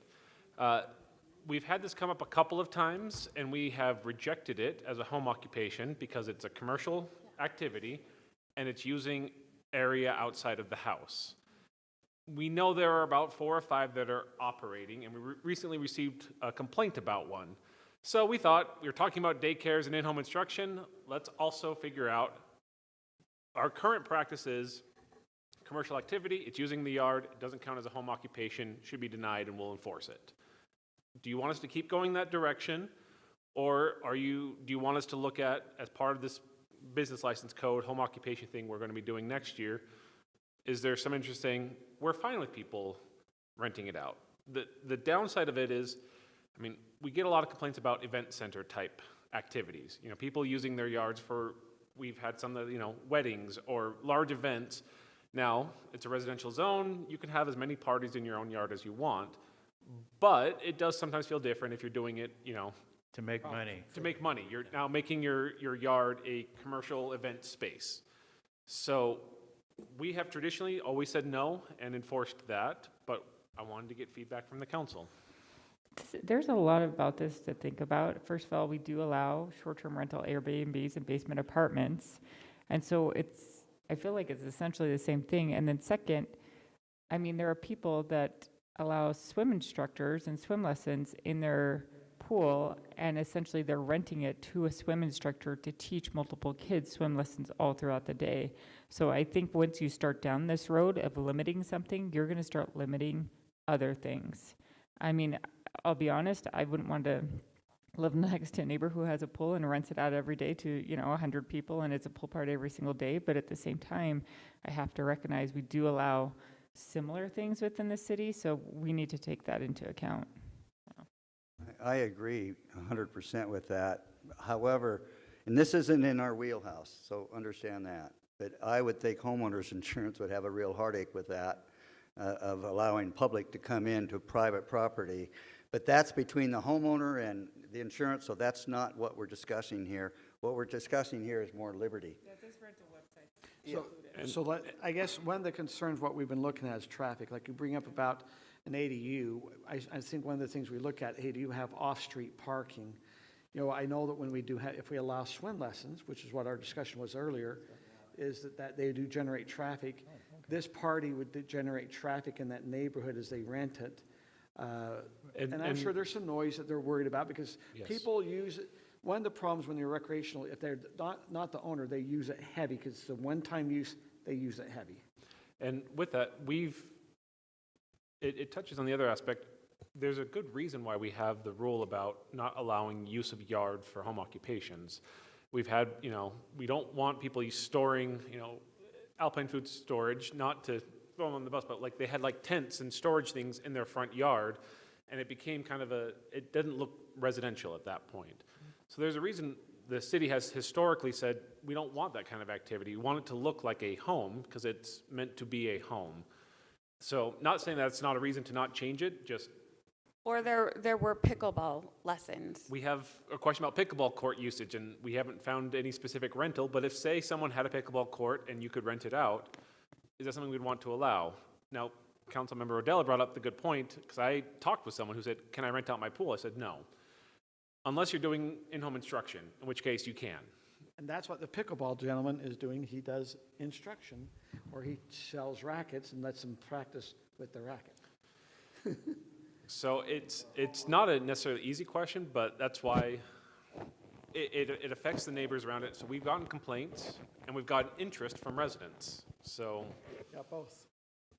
Thinking about Councilmember Rodella's point about, is this kind of similar to Airbnb? I remember, okay, I can't remember where we're at on this anymore, Rob. At one point we like restricted, I think you had to do 2 nights and like we had some guardrails around there, but then we talked about it again. Does that still exist or no? We removed most of those. We just require a business license, the owner occupation we tightened up, but we removed that, you know, minimum 2 nights type thing. We just said, get a commercial business license, make sure you have your on-street parking, do your inspections, and register your ADU with the city, and you're good to go. So, Kim, go ahead. Oh, I just have a question though about the swim instructor. So you're allowed to rent it out, teach swim lessons. There's occupancy limitations, and then is there, you know, off-street parking limitations also? Like, what are the limitations on that? We don't have any restrictions on in-home instruction activity, really. I feel like that's an issue. So I think this is a tricky area, and I'm not sure where I'm going to sit down, but I was involved with the same-day rentals in my neighborhood, and it was very nice people that moved to Idaho and rented out their house, and they had a management team, and it got out of control. I mean, that's how we got, because they were bringing busloads of people and it became this party house. They were trashing the neighborhood. So I think you have to kind of find a balance with the impact on the neighbors. So, I mean, if someone, I'm not sure, and I understand the liberty argument and stuff, but I'm not sure. I think you have to find kind of a balance between the rights of your neighbors and your own personal rights to make as much money as you can out of your property. And so, you know, if you're doing it with disruption to the neighborhood, with parking and noise and all that stuff, you know, I think we're a community, and I think we have to take that into account, because the same-day rentals, if you remove all the restrictions, they had buses of people coming in, and it was awful. And you know, and so I think it's kind of like Alpine Food Storage, very successful. We're glad they're successful. They were but there was so much traffic, it was a problem. So I think you have to kind of find the limit somewhere, and I'm not sure what the answer is. Who was on the council when we had the artist that was doing sculptures, but they're showing up? I mean, what happens? We see the liberty we want to protect, but which liberty are we protecting? Are you protecting the neighbor next door, or are you protecting the homeowner? Yeah, because she was having tours there all the time. I'm serious. Which liberties are we trying to protect here? Well, and to Kim's point, like, we do have short-term rentals, but we also require them to be for 2 days. We don't allow them to be for an hour or and there's a party for an occupancy evening. limits and on-street parking limits. I believe there's a resident here that has experienced this. Would you like to have any input from them? Yes. Is there a resident here that would like to come up and address? Come on up. If you can state your name and keep your comments really brief to under 3 minutes. Will do. We've done this before. Yes. My name is Brent Groom. I'm Heather. And we live on Willowbank Drive.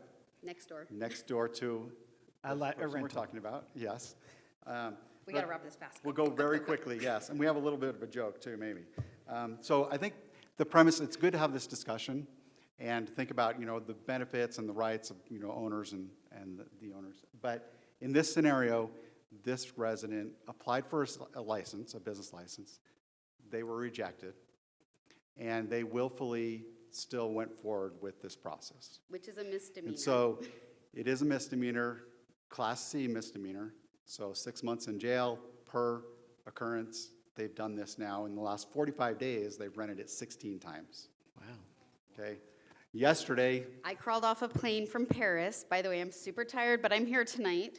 Crawled off a plane yesterday, and all of a sudden I hear these gongs going off and in my backyard, and it's because they're doing a sound bowl retreat because somebody rented their backyard, and they're doing gongs and things, and it's ridiculous. It's absolutely ridiculous. This is not about freedom. This is about my freedom. so I invested in this consider community. playing some Metallica, but I respected these people paid money, and so I wanted to respect their time here. But we also wanted to use our yard at the time, and we could not.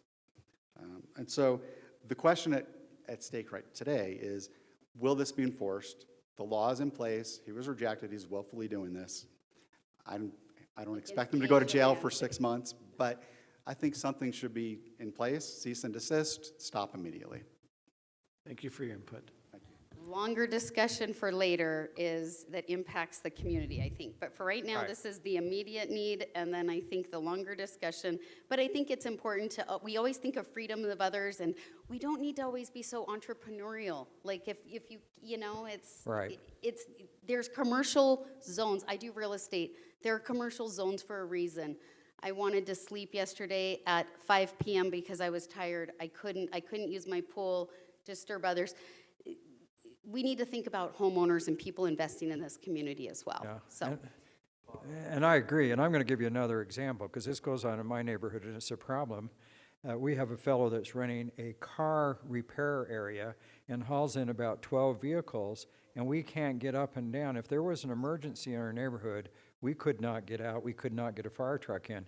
So you've got to find a balance, I think, between personal and community rights. right. And one last thing, the fence in the back really needs to be sealed off. And what they're doing is parking in the Murdoch parking lot, the Murdoch Trail parking lot, then walking through the backyard, using Through the gate that pool wasn't area. permitted. And they're also using the pool building for activities as well. So it just goes on and on and on.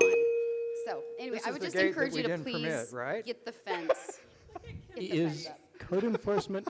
And then I'm going to aware of bed this? tonight, okay? Because I'm really tired. Thanks for coming. So coming back, Rob, I know, or Jay, you work with code enforcement. They're aware of this. How's this been Thank working? you. Thank you. I guess We'll that's my take care of question it. is, we already know this is a problem, so are we enforcing it? We have enforced it. It's one of those things of, we know that if we bring this up, we're going to have to like, there's going to be a question directed to the council, so it's kind of like we're trying to head off saying, and also we've talked to the council, and they're still directing staff to do this. And so we can still look at, if you do want to maybe make changes, because we're planning in, beginning of next year to bring in some home occupation changes for the in-home instruction stuff. We can revisit this then, but I wanted to make sure that we were still clear that in the meantime, the code is what it is. We'll still keep going forward with enforcement. Is that Have our the support. direction? Yes. You have my support. Okay. Is That's all I that needed. everyone Thank okay? you. So we're still enforcing, nothing's changed.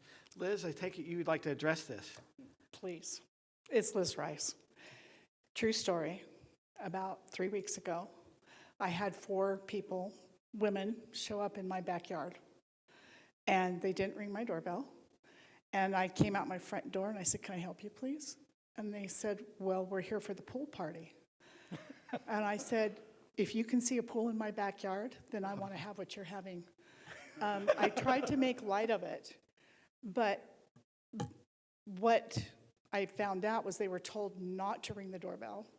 This was put on social media, and they were gathering money to go at somebody's, we have 6 pools within a stone's throw of my home. I am not one of them.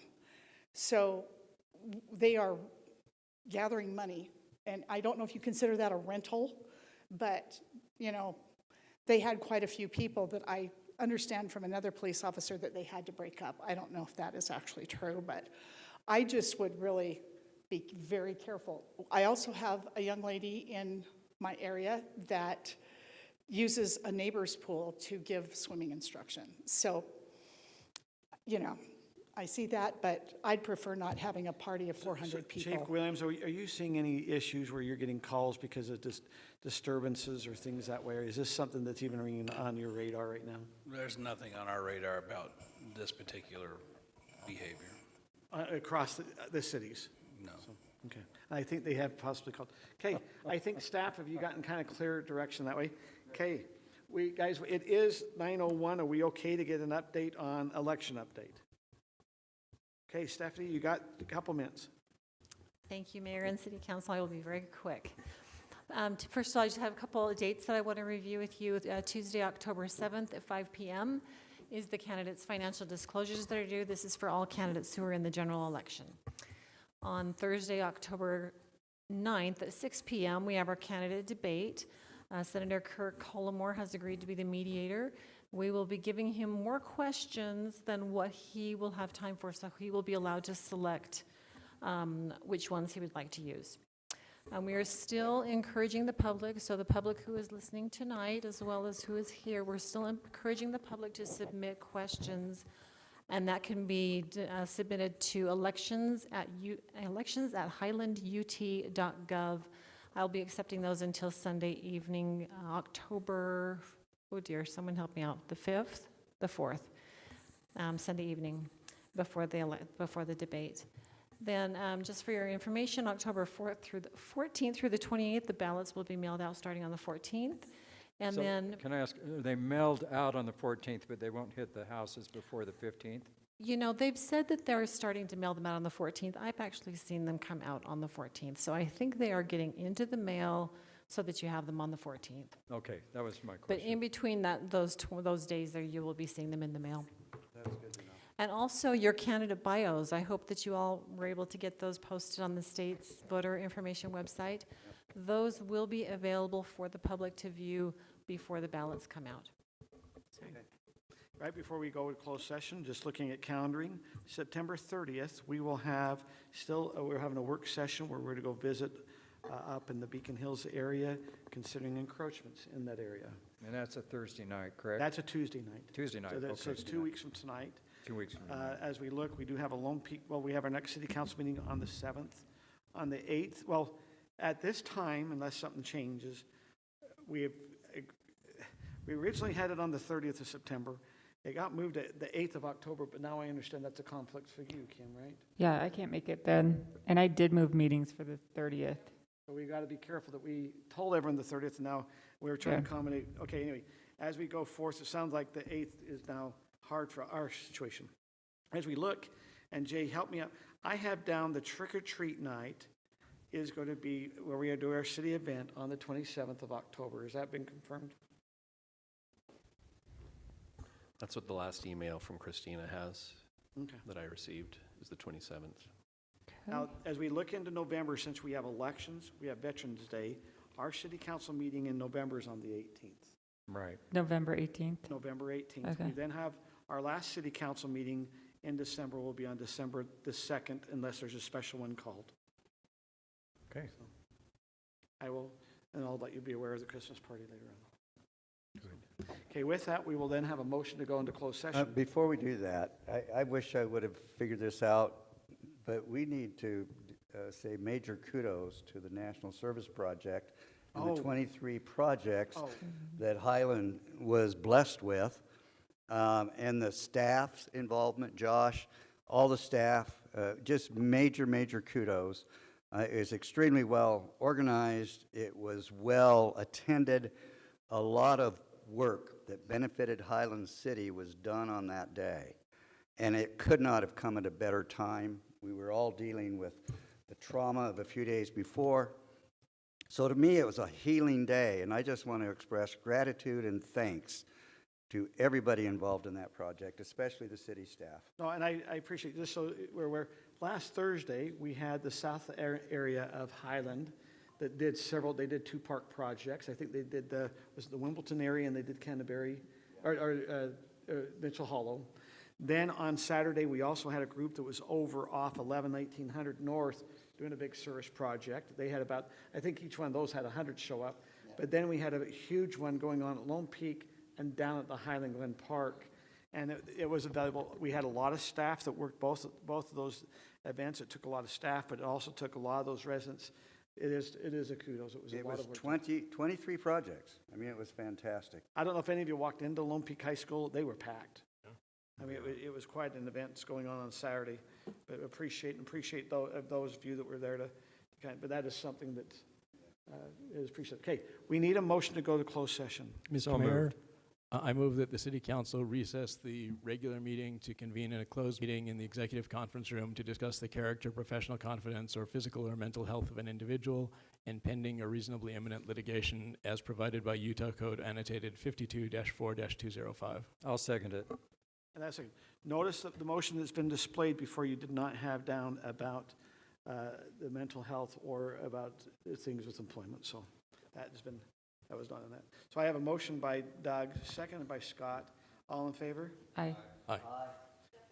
Oh, we need a roll call. Well, now. Do we have a slide for this? Okay, we'll start down here with you, Brittany. Yes. Scott? Yes. Doug? Yes. Kim? Yes. And Ron? Yes. We are now in closed session.